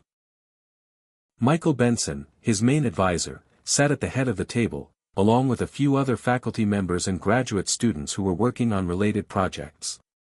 They were all eager to see the next stage of Math, and they had high expectations. "Jalen," Michael started, his voice calm yet authoritative, "we're eager to hear about your progress. How are the revisions going? Have you been able to fine-tune the model yet?" Jalen took a deep breath, trying to push past the unease in his chest. "I've made some adjustments, but I still don't have the results I was hoping for. The model works in theory, but when I test it against real-world data, it's not giving me the outcomes I expected." The room was silent for a moment, and Jalen could feel the weight of their gaze on him. He had just admitted a failure, something he wasn't used to doing, especially not in front of a group of experts. Michael leaned forward, his eyes focused on Jalen. "Tell me more about the data you're using. What are the parameters that you've set, and where exactly are you seeing discrepancies?" Jalen paused, trying to organize his thoughts. He explained the dataset he was working with, large, multidimensional data points from various industries that he thought would provide a good testing ground for Math. He described the modifications he had made to the model, trying to make sense of the mismatches in the outcomes. As he spoke, one of the graduate students, Jessica, raised her hand. "You're adjusting the model based on existing patterns in the data, but have you considered that Math might work better with datasets that are more unpredictable? You're looking for answers where the data might not be giving you a straightforward result." Jalen nodded, absorbing the feedback. "That's a good point. Maybe I've been trying to force Math to fit into a framework that isn't ideal for its application." Michael smiled slightly. "The beauty of this work, Jalen, is that there's no one-size-fits-all approach. Math is about discovering new patterns, new ways of thinking about data. It's going to take time to get it just right. Don't be discouraged." Jalen appreciated the encouragement, but it didn't erase the gnawing feeling in his stomach. He was so close to a breakthrough, but it felt like there was always something just out of reach.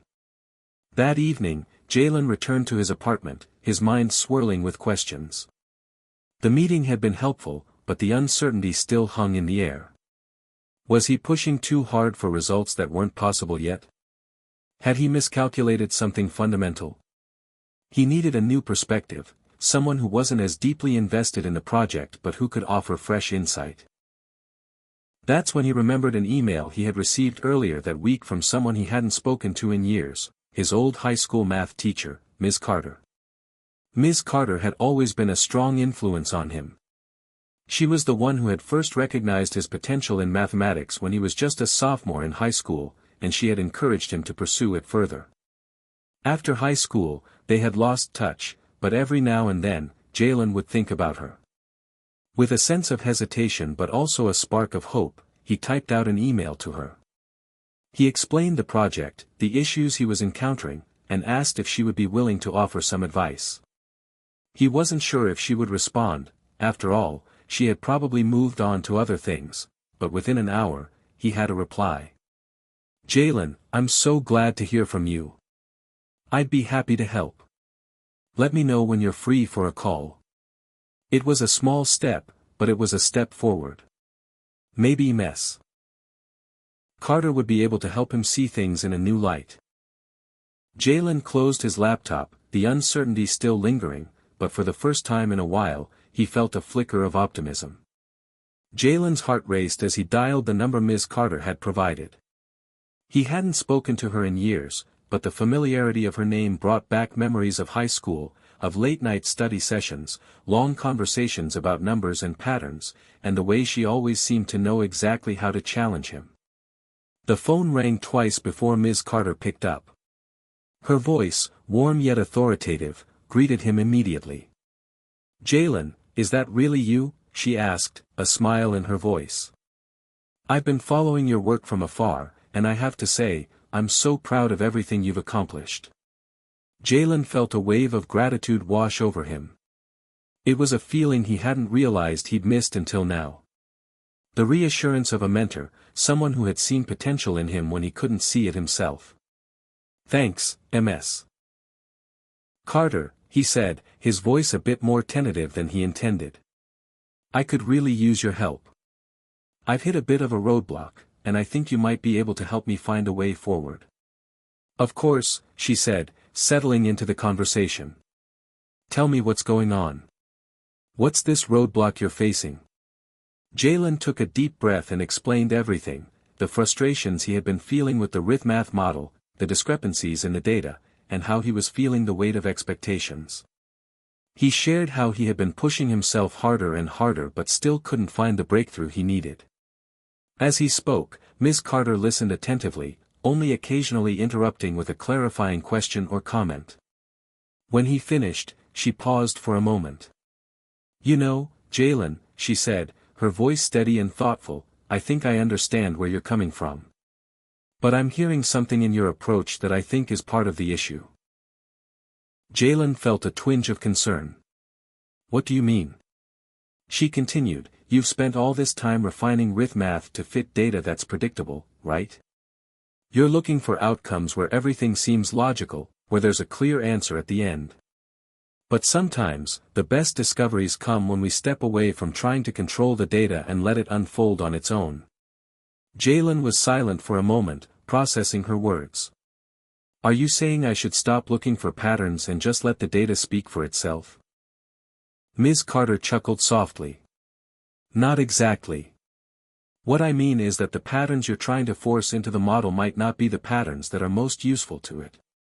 RithMath isn't about finding what you already know, it's about uncovering the unknown, about creating a new lens through which to view data. You need to embrace the chaos a bit more, let the unexpected happen." The conversation felt like a revelation.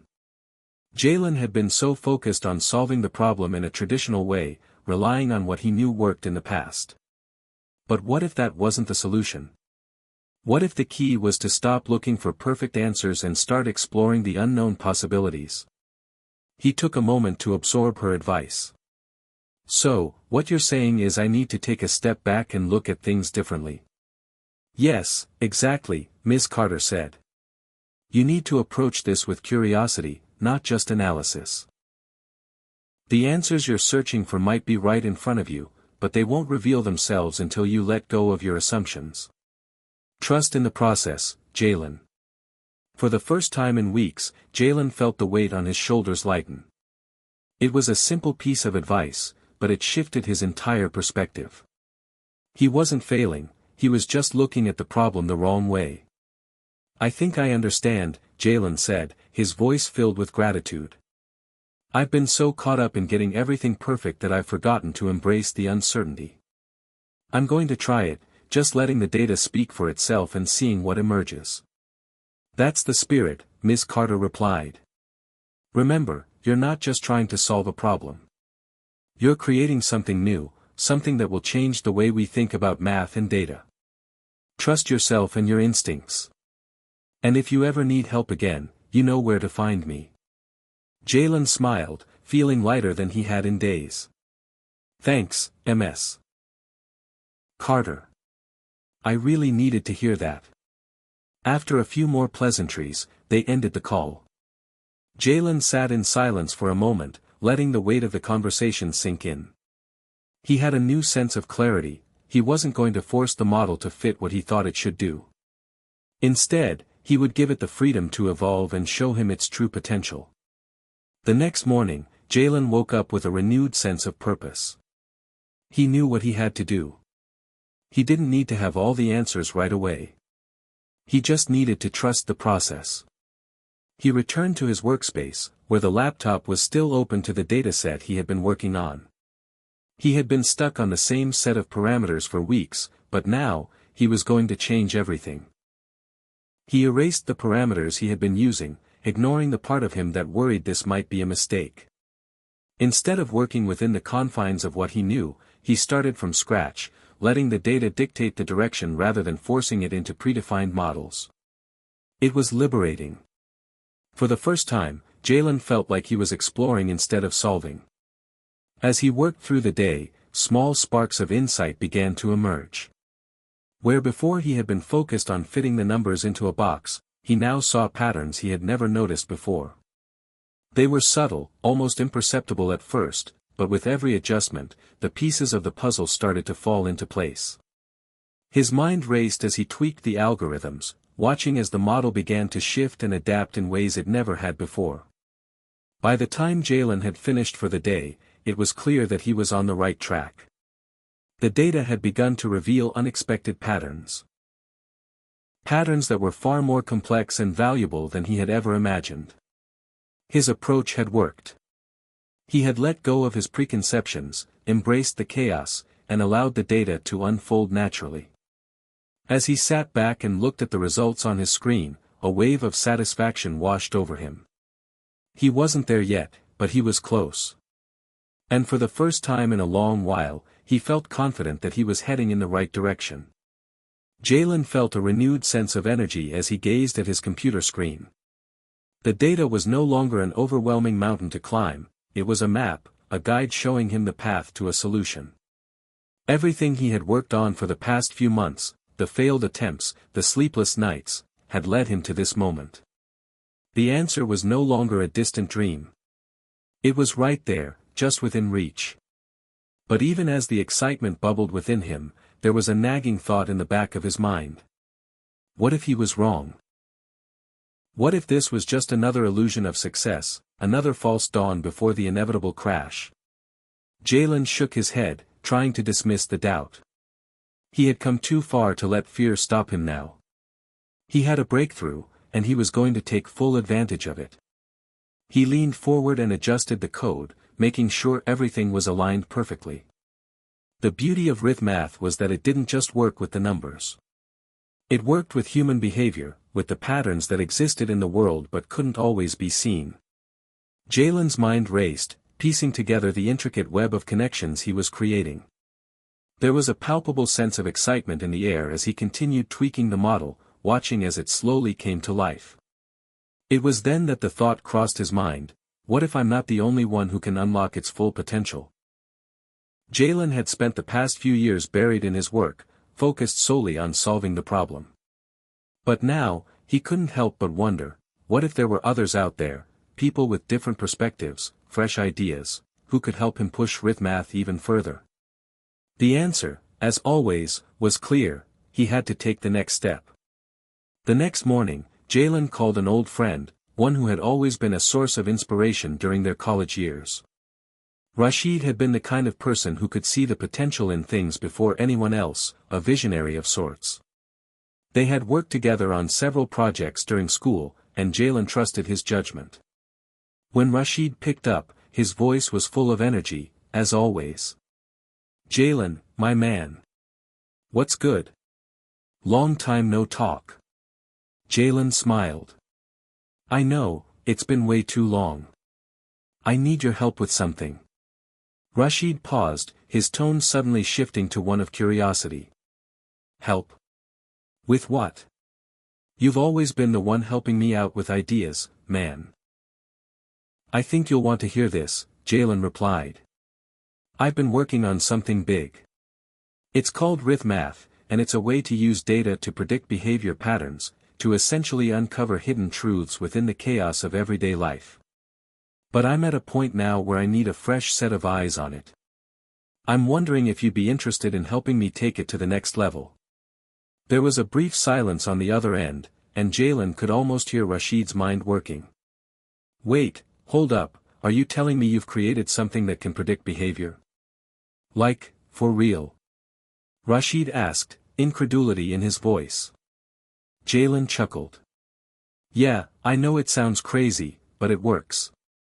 I've already made significant progress. But I need someone who can think outside the box, someone who isn't afraid to challenge the assumptions I've made so far." Rashid's excitement was palpable. Bro, this is huge. You know I'm always down for something like this. Give me the details, and let's make it happen. Jalen felt a weight lift off his chest as he outlined the next steps for their collaboration. He wasn't alone anymore. Rashid was going to help him push Rithmath further, to see beyond the boundaries he had set for himself. It was exactly what he needed, a partnership that could take the project to places Jalen had never imagined. After hanging up, Jalen leaned back in his chair and closed his eyes for a moment. The future was no longer a foggy mystery. It was a path, clear and bright, stretching ahead of him. But there was one thing he knew for sure: he couldn't do this alone. For the next few weeks, Jalen and Rashid worked tirelessly, side by side, refining the model. They spent countless hours poring over the data, making adjustments, testing theories, and challenging each other's ideas. It was intense, but the energy between them was electric, and it fueled their drive. During this time, Jalen found himself looking back on how far he had come. The weight of the doubt he had carried for so long was gone, replaced by a sense of purpose. Rithmath wasn't just a project anymore, it was a mission. It had the potential to change everything, to revolutionize the way people saw data and behavior patterns. Still, as the days passed and the model grew more sophisticated, Jalen couldn't shake the feeling that there was something missing. He had spent so much time fine-tuning the algorithms, but he knew the true success of Rithmath wouldn't come from the numbers alone. It had to resonate with people, with their lives, their emotions, their stories. That realization hit him one evening as he watched Rashid work, deep in thought, as they continued refining the model. Jalen knew then that the next step wasn't just about perfecting the formula. It was about making it relatable, something that people could connect with. The potential was there. The breakthrough was at hand. But they had to think bigger, not just in terms of math, but in terms of impact. They had to find a way to show the world what Rithmath could really do. Jalen looked up at the clock and realized how late it had gotten. They had been working non-stop for hours.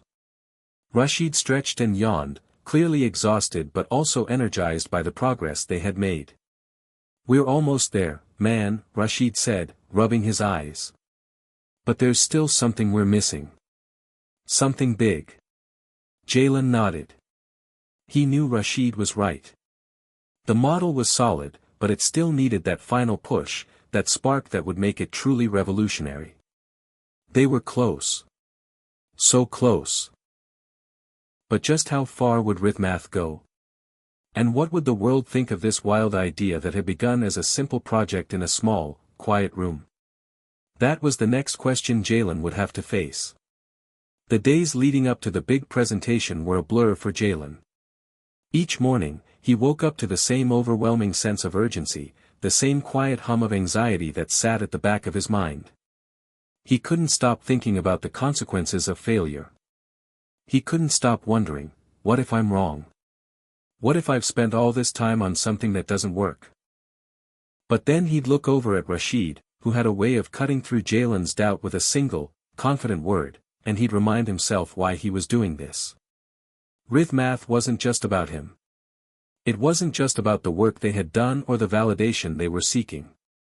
This was about proving something to everyone who had ever doubted him, to everyone who thought that people like him, people from backgrounds like his, could never do something big. And now, after months of hard work, it was time to show the world. Jalen and Rashid had been invited to present Rithmath to a panel at Harvard. A small group of elite professors, tech innovators, and entrepreneurs would be in the audience, all of them eager to see the next big thing in tech. It was a prestigious event, one that could potentially catapult Rithmath into the spotlight. But with that spotlight came pressure. The kind of pressure that could make or break everything. "Are you ready for this?" Rashid asked, pacing back and forth in their shared hotel room, his voice tinged with excitement. Jalen couldn't help but smile at Rashid's energy. The man had a way of making even the most stressful situations seem like a walk in the park. "I'm as ready as I'll ever be," Jalen said, his voice steady, though the nerves were starting to creep in. "We've put in the work. We've got the data. We know this can change the game. Rashid nodded, running his hands through his hair. We do. And if anyone can pull this off, it's you, Jalen. You've built this thing from scratch. You've made it work. Now, it's time to show them. Jalen looked down at his notes, the last few bits of data still fresh in his mind. The model was solid. He knew it was ready. But this wasn't just a presentation. It was a test. If Rithmath failed in front of this crowd, it could be the end of their journey before it even started. He closed his eyes and took a deep breath. Don't think about the consequences. Just think about the work. Jalen had always been the kind of person who did best when he focused on the task at hand, when he wasn't distracted by what-ifs and worst-case scenarios. And so, as he and Rashid made their way to the Harvard auditorium, Jalen locked out the fear. He was going to show them what Rithmath could do. The auditorium was packed. People filled every seat, their faces a mix of curiosity, skepticism, and anticipation. Professors whispered among themselves in the front row, while tech entrepreneurs fidgeted with their phones. The buzz in the room was electric, but there was an edge of judgment in the air. This was Harvard, after all. They didn't hand out praise lightly. Jalen stood backstage, taking one last look at the notes on his tablet. The data, the patterns, everything that had led to this point, it was all in place. Rashid was standing next to him, his hand resting on Jalen's shoulder. You've got this, Rashid said, giving him a reassuring smile. Just remember, it's not about being perfect. It's about showing them the vision. Jalen nodded, feeling a flicker of hope push through the nervousness. This was it. This was the moment everything had been building toward. A voice came over the speaker, announcing their turn. Next up, we have Jalen Harris and Rashid Anderson, presenting Rithmath. Please welcome them to the stage. As Jalen stepped onto the stage, the crowd fell silent. It was a moment he had imagined 1,000 times, and yet, as the spotlight hit him, everything felt surreal. The room felt enormous, the eyes of the audience heavy with expectation. He cleared his throat and began. Good afternoon, Jalen started, his voice steady but full of determination. My name is Jalen Harris, and this is my partner, Rashid Anderson. Today, we're here to present Rithmath, a groundbreaking tool that uses data and behavioral patterns to predict outcomes and unlock insights in a way never seen before. He paused, letting the words sink in. There was a slight murmur in the audience, some skeptical, some intrigued. We've all seen how data has changed our world. From healthcare to business, data drives decision-making. But what if we could take it a step further? What if we could not only track what's happening but predict it?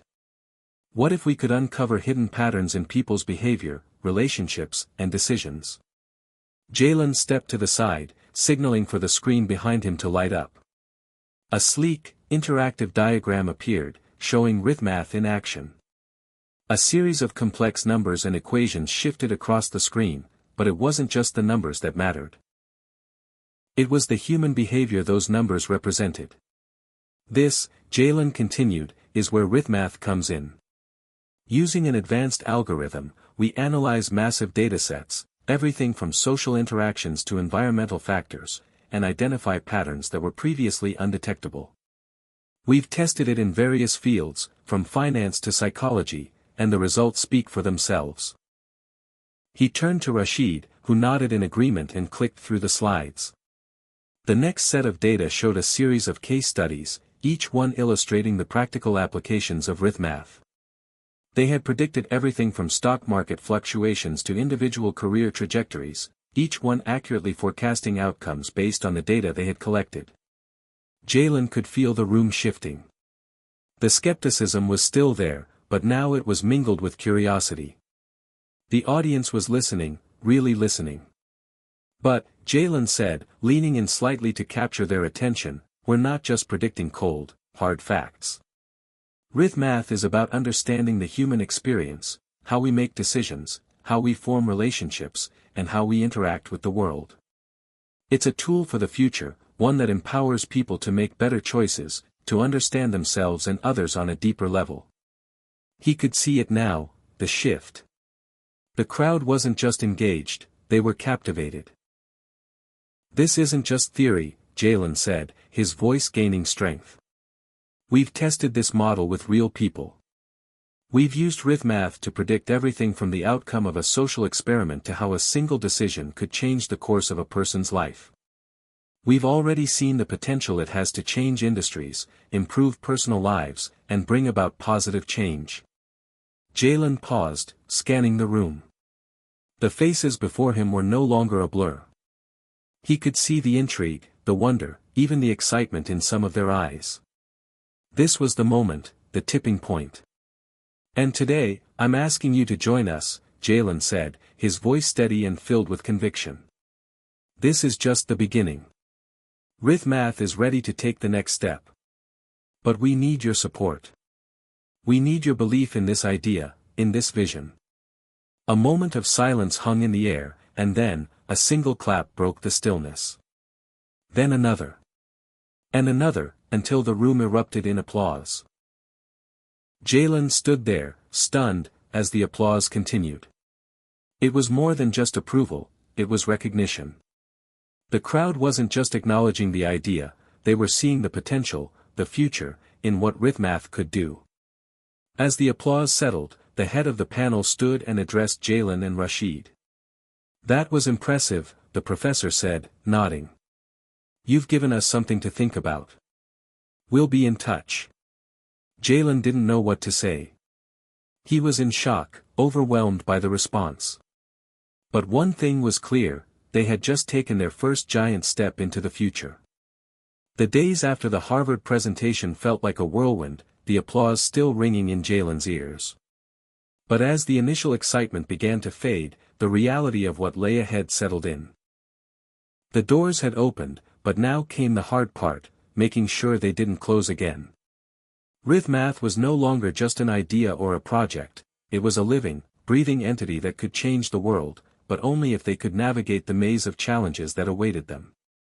Jallens and Rashid had received several follow-up calls from investors and tech experts who had attended the presentation. The feedback was overwhelmingly positive, but that didn't mean they were out of the woods. The big question now wasn't whether arithmath could work, it was how they could turn it into a sustainable, scalable business that could make a real impact. All right, we need a strategy, Rashid said one morning as he and Jallens sat across from each other in their small office space. The walls were lined with scribbled notes, equations, and project plans. A dry erase board sat in the corner, filled with goals, milestones, and dates. The whole room felt like a chaotic map of their journey, each piece representing an idea, a goal, or a challenge that still lay ahead. Jallens nodded, tapping his pen against the desk. We've got their attention. Now, we need to show them that arithmath can do more than just impress, it has to deliver results. And fast, Rashid added, his eyes narrowing in determination. We've got one shot at this.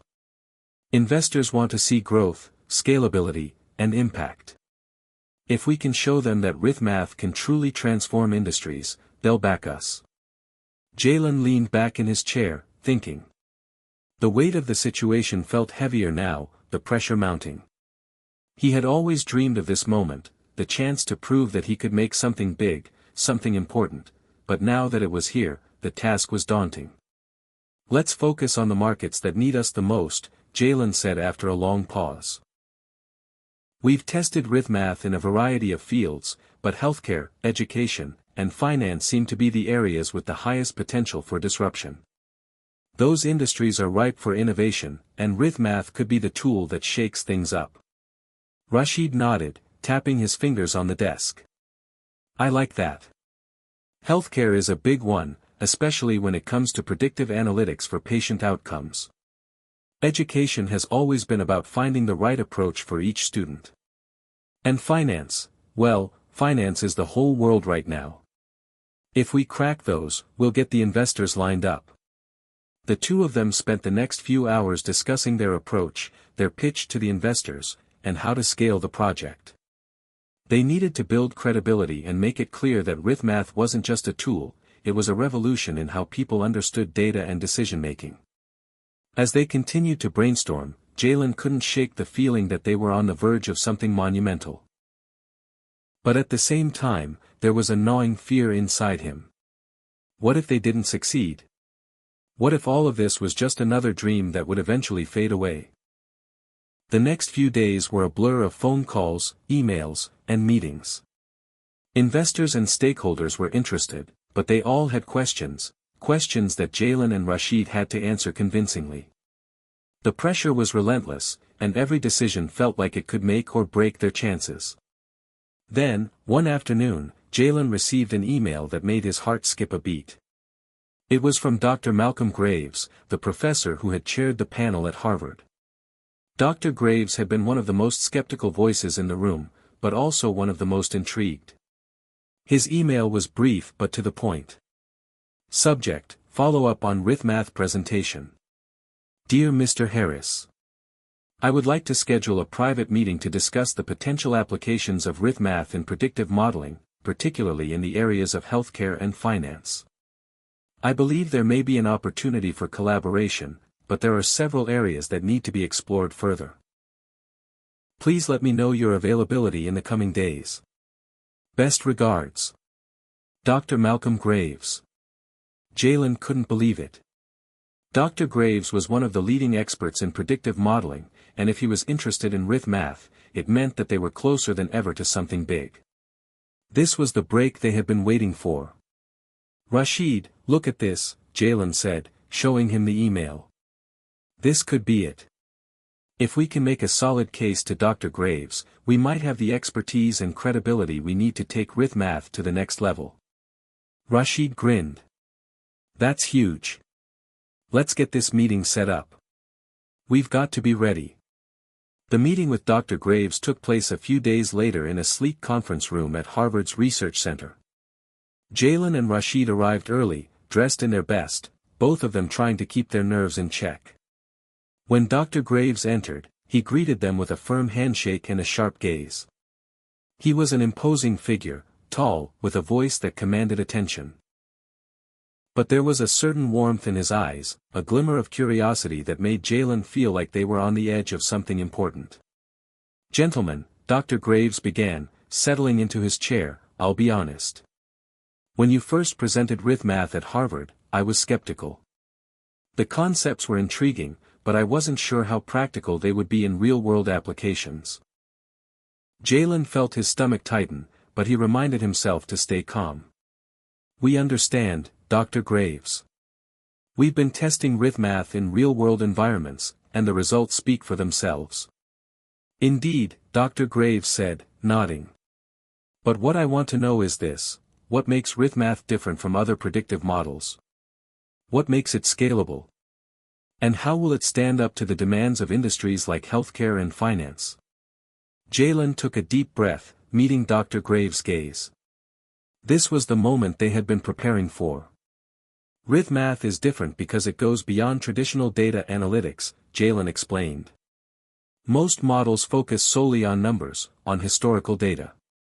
RithMath incorporates behavioral patterns, environmental factors, and real-time human interactions. It's dynamic, adaptive, and capable of making predictions that other models can't. And as for scalability, it's built on a modular architecture, meaning it can be easily adapted to different industries and data sources. Dr. Graves raised an eyebrow. You're claiming that RithMath can revolutionize healthcare and finance? Yes, Rashid interjected confidently. In healthcare, we can use RithMath to predict patient outcomes based on genetic data, lifestyle choices, and environmental factors. In finance, it can forecast market trends by analyzing human behavior, social sentiment, and even geopolitical events. Dr. Graves leaned back in his chair, his eyes narrowing as he processed the information. For a long moment, there was silence in the room. Then, finally, Dr. Graves spoke. I think you're onto something, he said slowly. But you'll need to prove it, not just with words, but with results. If you can show me that math can consistently predict outcomes with a high degree of accuracy, I'm willing to help you take this further. Jallens' heart raced. This was it. The validation they needed. But it wasn't going to be easy. Dr. Graves' words were clear, they had to prove themselves, not just talk about it. We're ready to prove it, Jallens said, his voice firm. Give us a few months, and we'll show you exactly what math can do. Dr. Graves nodded. I'll be waiting. As Jallens and Rashid left the meeting, they exchanged looks of both excitement and apprehension. They had made it this far, but now the real challenge had begun. They had Dr. Graves' backing, but they still had to deliver. And this time, failure wasn't an option. The days after their meeting with Dr. Graves felt like a blur of intense work and sleepless nights. Jallens and Rashid knew that they were now under the microscope. This was no longer just a passionate dream. It had become a high-stakes venture where proving math's worth was the only way forward. Dr. Graves had given them a few months to deliver concrete results, but in that time, they would have to not only fine-tune math but also prove that it could outperform traditional methods and provide predictions with unmatched accuracy. If they could do that, they'd have the expert backing they needed to secure major funding and partnerships. If they failed, well, their shot at the big leagues could be over. Jallens sat in his small, cluttered office, reviewing data sets on his laptop. The walls were lined with motivational posters, handwritten notes, and equations, but it all felt like an ever-growing mountain of expectations. He glanced over at Rashid, who was hunched over his own laptop, typing furiously. The quiet hum of the office, filled only with the sound of their keys tapping, underscored the weight of their mission. All right, here's what we're up against, Jallens said, breaking the silence. He turned the laptop around to show Rashid a chart on the screen. We need to create a model that can predict patient outcomes in a way no one else has. Traditional models rely on a handful of factors: age, medical history, basic lifestyle info. But math is different. It's dynamic, constantly adapting to new data, and it factors in environmental influences, like local health trends, air quality, and even social behaviors. Rashid leaned in, squinting at the data. So, we need to find a set of predictive data that is as precise as possible. But it has to be consistent too. We can't afford margin for error, not with something as important as healthcare predictions. Exactly, Jallens replied, his voice growing firmer. We can't just build a model based on broad assumptions. We need to capture minute details that will give us the edge, things that have been overlooked before. We've got access to tons of health data from various sources, now it's time to turn it into something that actually works. They had gathered data from hospitals, research institutions, and even governmental health organizations, pulling in everything from anonymized patient records to public health reports. The challenge was to sort through it all, identify patterns, and create a model that could use that information to predict outcomes like disease progression, treatment success, or even the impact of a new drug. It's not going to be easy, Rashid said, running his fingers through his hair. But we've got to show them that math isn't just a novelty. It's got to be a game changer. Jallens nodded. We're already working on the framework. We'll start by using data from patients with chronic conditions, diabetes, heart disease, things like that. If we can predict their health trajectories with higher accuracy than any existing system, we've got something. The following weeks were a whirlwind of coding, testing, and refining. Jallens and Rashid spent long hours creating algorithms that could digest vast amounts of data, looking for patterns that the human eye could never catch. They worked closely with a team of data scientists they had recruited from local universities, each of them pushing the boundaries of what was possible with machine learning. But despite their progress, doubt began to creep in. As they tested math on smaller data sets, the results were promising, but not perfect. They faced roadblocks, some predictions were off, and the system occasionally failed to account for certain outliers. Jallens found himself staring at the screen late into the night, wondering if they were truly ready to present something that could stand up to Dr. Graves' high expectations. It wasn't just the data that kept him up at night. The weight of the pressure was suffocating. Every decision, every tweak to the system, could make or break everything they had worked for.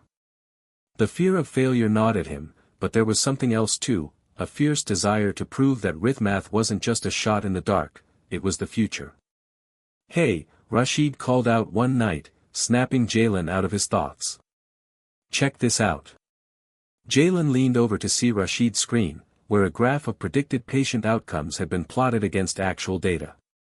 The predictions were astonishingly accurate, far more so than the traditional methods they'd been comparing Rithmath to.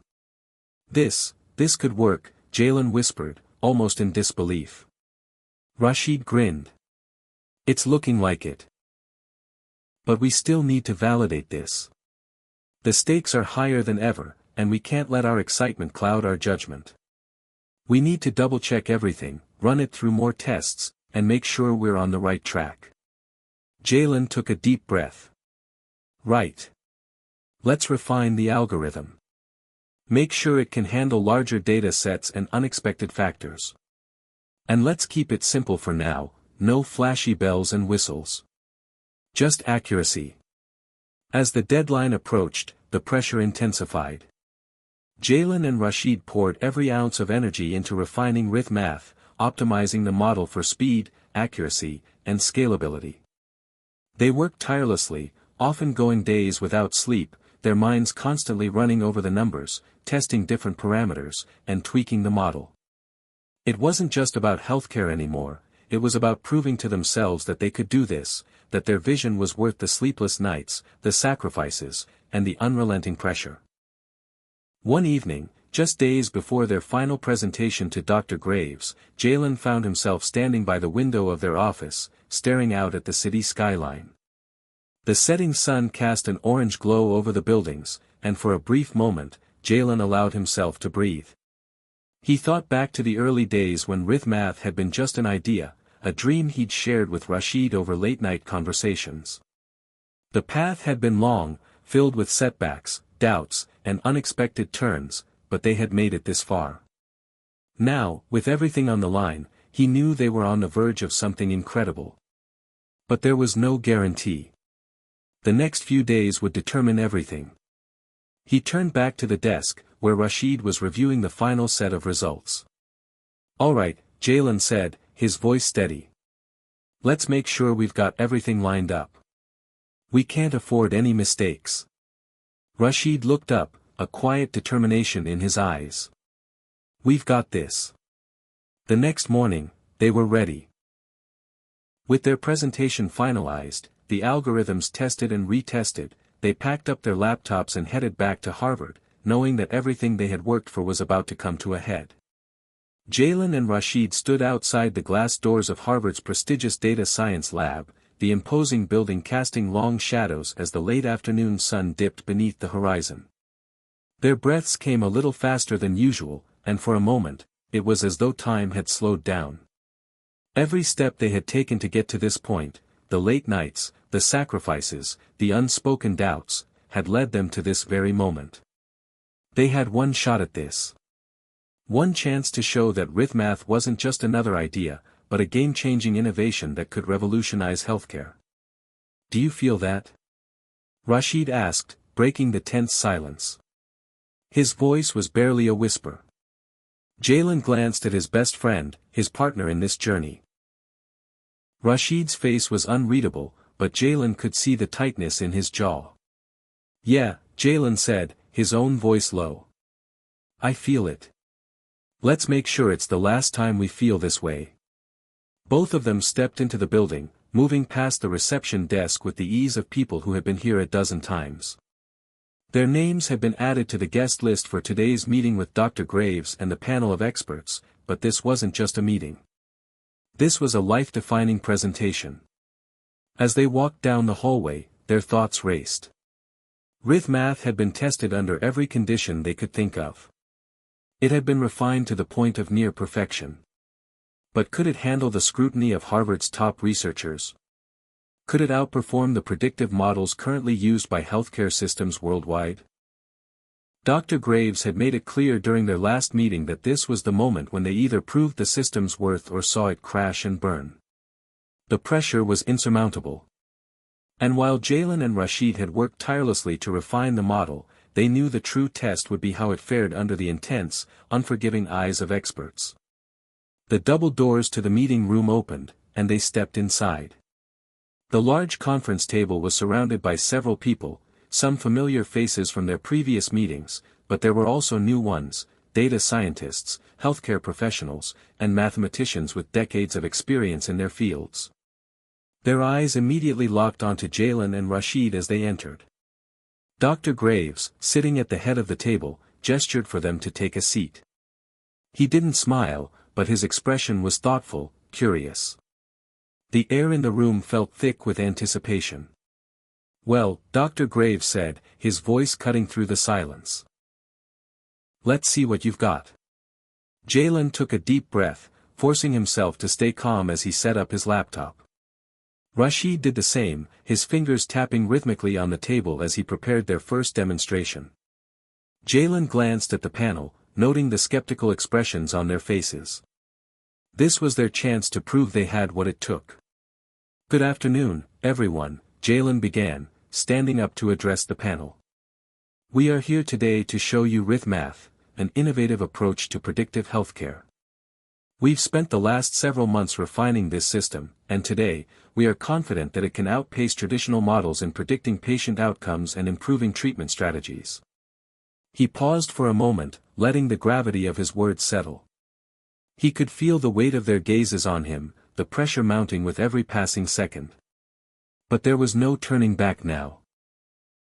"We've tested RithMath with a variety of chronic diseases, including diabetes, heart disease, and several forms of cancer. The model is designed to adapt in real time to patient data, incorporating not only traditional metrics like age and medical history, but also environmental factors, social determinants, and lifestyle influences." Jalen clicked a button on his laptop, and the screen behind him came to life with a series of graphs and visualizations, patterns of data that, to the untrained eye, might have seemed like abstract noise. But to Jalen and Rashid, it was a beautiful representation of what they had built. The system was working. It was alive. Rashid stood up beside him and gestured toward the projections. "What we're showing you now is a comparison between RithMath's predictions and those of traditional models. These charts represent the forecast for a group of patients suffering from heart disease, using data from their medical histories, current treatments, and lifestyle patterns." He paused as the room fell silent. Rashid clicked a button, and the screen displayed two sets of data. The first was the traditional predictive model, a standard approach that used only a handful of factors. The second was RithMath's prediction, based on a wider variety of metrics. The difference was staggering.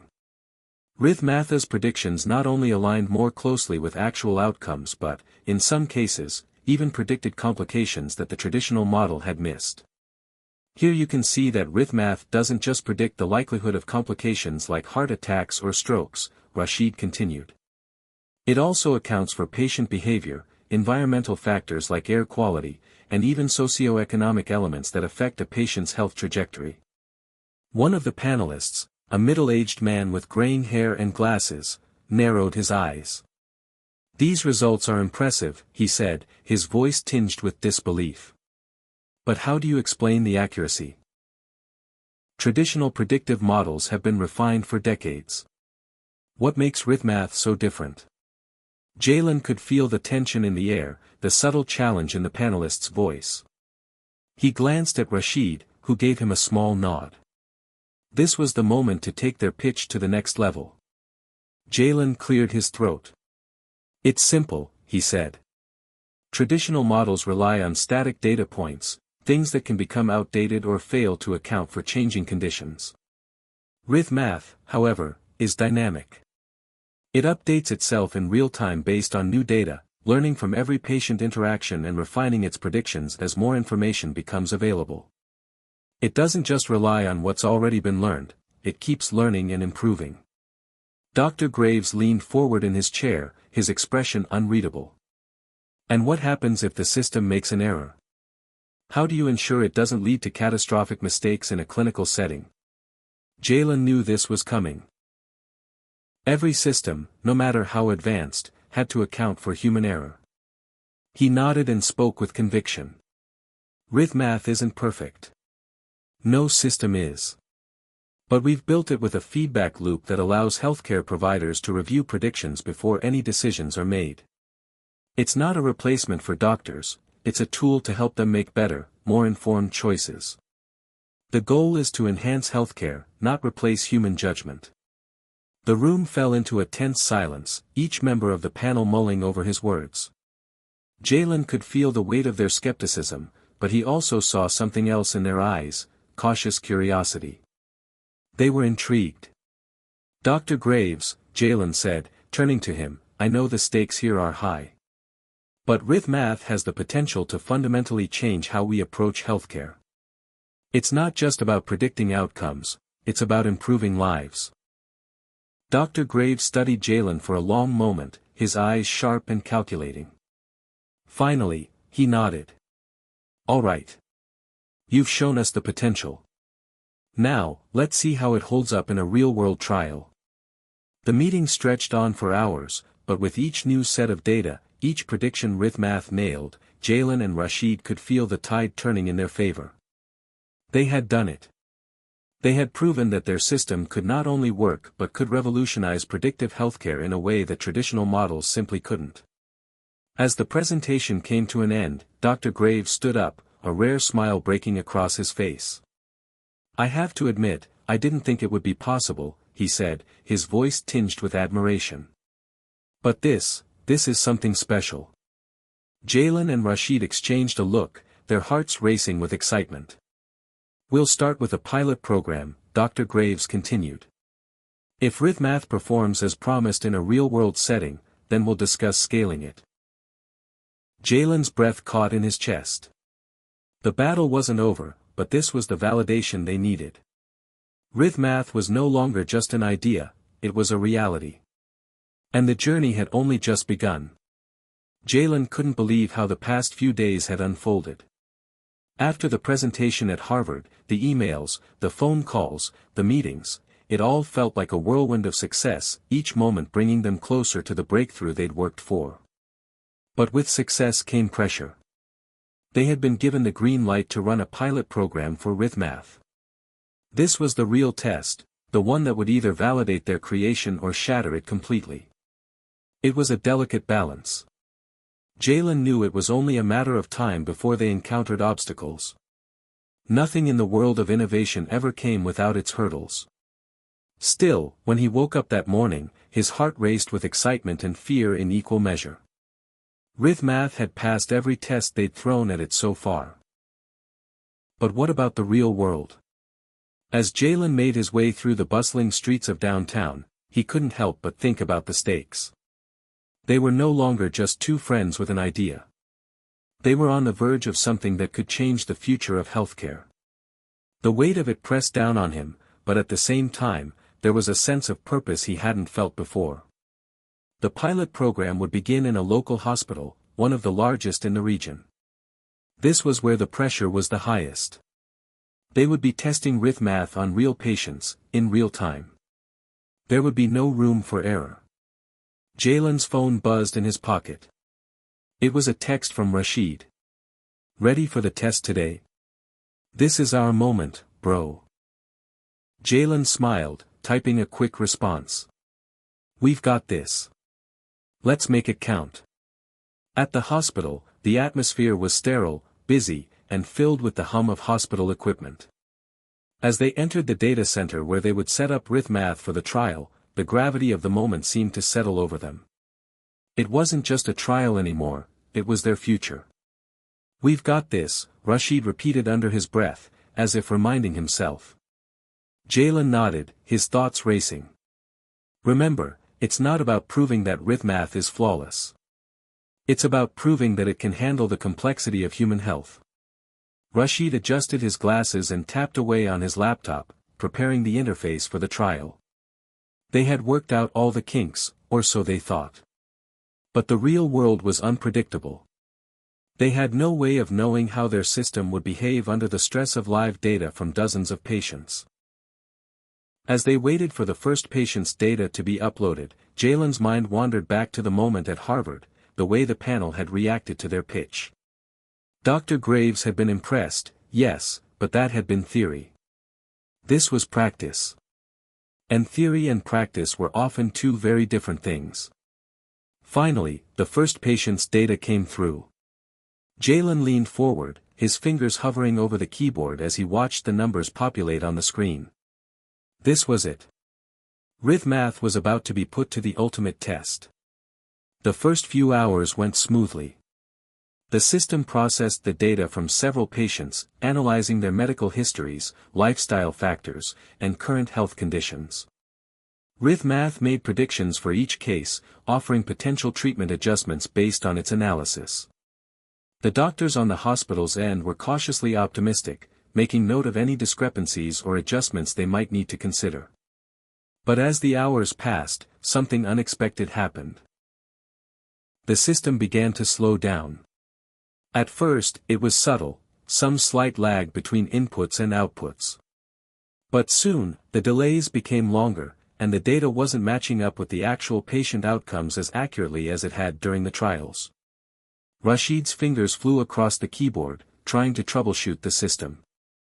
Jallens stood beside him, his heart hammering in his chest. He could see the data coming in, but something was wrong. Math wasn't updating quickly enough. The feedback loop that had worked so flawlessly in the testing phase seemed to be malfunctioning. Jallens looked at Rashid, trying to maintain his calm. What's happening? Why isn't it working? I don't know, Rashid said, his voice tight. It was working perfectly in the simulations. I don't get it. They both knew that this was the danger of live trials. They were no longer in control of a controlled environment. The complexity of real-world variables, data discrepancies, system limitations, and patient factors beyond their understanding, was coming into play. As the hours dragged on, the problem only worsened. Data that Math had predicted would improve in certain patients' outcomes was now showing a negative trend. The model was failing to adapt as it had during earlier tests, and the doctors began to notice the discrepancies. Dr. Davis, one of the attending physicians, called over to them, her voice tinged with concern. We've noticed that the model is forecasting treatments that aren't aligning with the patient's progress. Are you sure everything is working as it should? Jallens' stomach dropped. The questions were inevitable, but hearing them made the weight of the moment feel even heavier. We're working on it, he said, trying to sound confident. There's a glitch in the system. We're fixing it now. But even as he spoke, the data continued to stream in, revealing more and more inconsistencies. Math was struggling to process everything as it had been designed to do. Rashid stopped typing. He turned to Jallens, his face pale. This isn't a glitch. Something's wrong with the way the system is processing the data. It's not just a bug, it's the feedback loop. It's broken. Jallens' mind raced. The feedback loop was supposed to be the system's greatest strength, allowing Math to adapt in real time. If that was compromised, the entire system could fail. He thought back to their late-night debugging sessions, the endless hours spent refining the model. How could they have missed this? We need to shut it down, Rashid said, his voice barely above a whisper. No, Jallens replied quickly. Not yet. We need more time. We need to figure this out. We've come too far to back down now. As the hours stretched on, Jallens and Rashid worked tirelessly to isolate the issue, their every attempt leading to frustration. The team of doctors and hospital staff were starting to grow impatient, their skepticism growing as the system continued to malfunction. We'll fix it, Jallens said, but even he was beginning to doubt whether that was true. The room was filled with the hum of the failing system and the soft murmur of concerned hospital staff, but Jallens could hardly hear them over the pounding of his own heart. In this moment, everything felt like it was slipping through his fingers. And then, just as Jalen thought he couldn't take any more, the screen blinked. The system suddenly sprang to life, the feedback loop kicking in as the model began to adjust its predictions and treatment recommendations. "Wait!" Rashid shouted, his voice filled with disbelief. "It's working. It's actually—" Before he could finish, Jalen leaned over to study the screen, his eyes scanning the data. The predictions were finally aligning again, and RithMath was making the adjustments it needed. But the moment of triumph was short-lived. A new alert popped up on the screen: critical error detected, system overload. The weight of their failure loomed again. They were now in a race against time. Jalen stared at the screen, unable to process what he was seeing. Critical error detected, system overload. The words flashed in front of him like a warning sign he couldn't ignore. The relief they had felt only moments ago vanished, replaced by a cold, sinking feeling deep in his gut. They had made it this far, only to watch everything come crashing down in front of their eyes. Rashid was frantically typing, his face flushed with panic. The system is on the brink of shutting down. If we don't fix this, we're done. All of it, the hospital, the funding, the partnership with Harvard, it'll all be over." Jalen stood frozen for a moment, trying to calm the storm raging inside him. This was the breaking point. The moment when everything they had worked for could fall apart in a heartbeat. But as the chaos of the moment swirled around him, he reminded himself of one thing: this was what they had trained for. This was what all those sleepless nights, those hours of sacrifice, were for.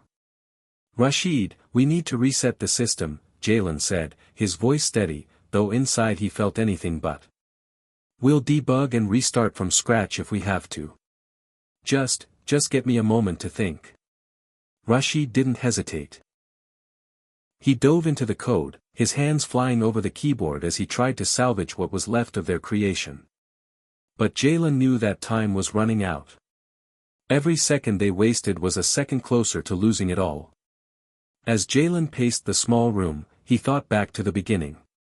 They had started this journey as two young guys with nothing but an idea, a dream, and the will to see it through.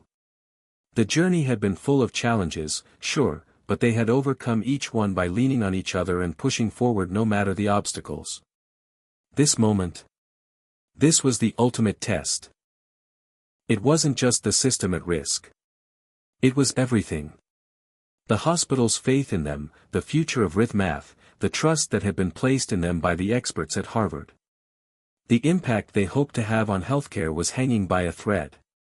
And in that moment, Jalen realized that no matter how brilliant the technology, it was nothing without the people who stood behind it. "They can do this," Jalen thought, his resolve hardening. "We can do this. Rashid." Jalen snapped, bringing his friend back to the present moment. "We don't have time to fix every little bug. We need to focus on the core issue, the feedback loop. If we can restore that, we can buy some time to patch the rest." Rashid looked up from the code, his face a picture of exhaustion and frustration. "I hear you, but I don't know if we have the time to test everything. We're flying blind here." "Then we're going to have to trust our instincts," Jalen said, his mind racing with possibilities. "We know how it's supposed to work. We just need to get it running long enough to show them that it can. We'll prove it's still worth investing in." It was a gamble, a huge one, but Jalen didn't see any other option. They had no time to go back to square one. The system was already being monitored by the hospital, and any further delays would cost them everything. "I'll handle the hardware reset," Rashid said, wiping the sweat from his forehead. "You get the system running on the back end. Together, we can push through this." With renewed focus, Jalen got to work, diving into the algorithm's core functions. It was now or never. They had no safety net. No second chances. Every line of code felt like it carried the weight of their future. Minutes turned into what felt like hours. The room was filled with the clacking of keyboards, the hum of machines, and the occasional beep of the hospital systems. Jallen's mind was a blur of equations, logic, and desperate hope. Would they be able to get Rithmath back on track in time? Or was this the end of the road? Finally, Jalen hit the enter key with a shaky hand, praying that everything would fall into place. He held his breath as the system began to process the new code. The screen flickered, once, twice, and then, as if by some miracle, it came to life. The feedback loop was restored. Rashid looked up, his eyes wide with disbelief. It's working. It's actually working. Jalen exhaled a breath he didn't know he'd been holding, relief flooding through him. But there was no time to celebrate. They had to make sure it worked under pressure. Rithmath had to perform at peak levels in real time to prove it could handle the complexity of the medical field. The first test patient's data streamed in again, but this time, Rithmath handled it flawlessly. The system adjusted, predicted treatment outcomes with incredible precision, and made real-time recommendations for doctors. It was like a symphony, everything working together in perfect harmony. This is it, Jalen said, his voice filled with awe. We've done it. But there was no room for complacency. They couldn't stop now. The final hurdle was the most important one, proving to the doctors, the hospital, and everyone else involved that Rithmath wasn't just a breakthrough in theory. It was a practical solution that could save lives. As the days stretched on, the system continued to perform as it was meant to. Rithmath was now processing hundreds of patients' data, offering actionable insights, and making recommendations that doctors were actually implementing. The results were undeniable. Rithmath had delivered, not just in the controlled environment of Harvard or the testing phase but in the real world, where every decision could make the difference between life and death. Jalen couldn't contain his smile as he watched the doctors react to the system's success. They were impressed, some even astonished at how quickly the AI had adapted to the nuances of real-world medical care. This is groundbreaking, one of the senior doctors said, as she shook Jalen's hand. If this continues to perform at this level, we'll be integrating it into our system permanently. You've just changed the future of healthcare. Jalen glanced at Rashid, who was grinning from ear to ear. They had done it. Against all odds, they had proven that Rithmath wasn't just a dream, it was a reality. As the doctors signed off on the pilot program's success, Jalen felt a profound sense of accomplishment. He had always known Rithmath could change the world, but now, standing in that room, seeing the real-world impact of their work, he knew they had just taken the first step towards something far bigger than they had ever imagined. Later that night, as Jalen walked through the quiet streets of the city, he allowed himself a moment of reflection. They had made it. They had faced their darkest moment, the overwhelming pressure of the pilot program, and come out on the other side victorious. But as he thought about the journey ahead, the bigger challenges they still had to face, he felt a renewed sense of determination. The road ahead would be filled with more tests, more setbacks, and more triumphs. But Jalen knew one thing for certain, Rithmath was just getting started. Jalen stood at the edge of the conference stage, back straight, eyes scanning the auditorium. It had been 3 months since Rithmath's pilot at the hospital ended. 3 months since the moment the system nearly collapsed under pressure, only to rise and prove it could change the face of modern healthcare. And now, here he was again, back at Harvard, but this time, not as a 10-year-old prodigy solving equations in front of a stunned audience, or as a kid underestimated by grown men in suits, but as the youngest keynote speaker in the university's Medical Innovation Summit. He adjusted his tie nervously, the spotlight warm against his skin. Rashid gave him a quiet nod from the front row, holding a tablet and grinning like a proud older brother. Jalen breathed in slowly. He wasn't just representing Rithmath anymore. He was representing possibility itself, for kids like him, for communities like his, for anyone who had ever been told they weren't enough. Hit subscribe and leave a comment with where you're watching from, the host had joked before the stream began, half serious as cameras panned across the auditorium. Jalen chuckled quietly at the thought. Somewhere out there, a kid like him might be watching. Maybe with a notebook in one hand, and a dream in the other. He stepped up to the mic. When I was younger, Jalen began, someone told me that solving a problem like this was impossible. That it would take years, PhDs, millions of dollars, and minds much older than mine. But that's the thing about impossibility, it only lasts until someone dares to try.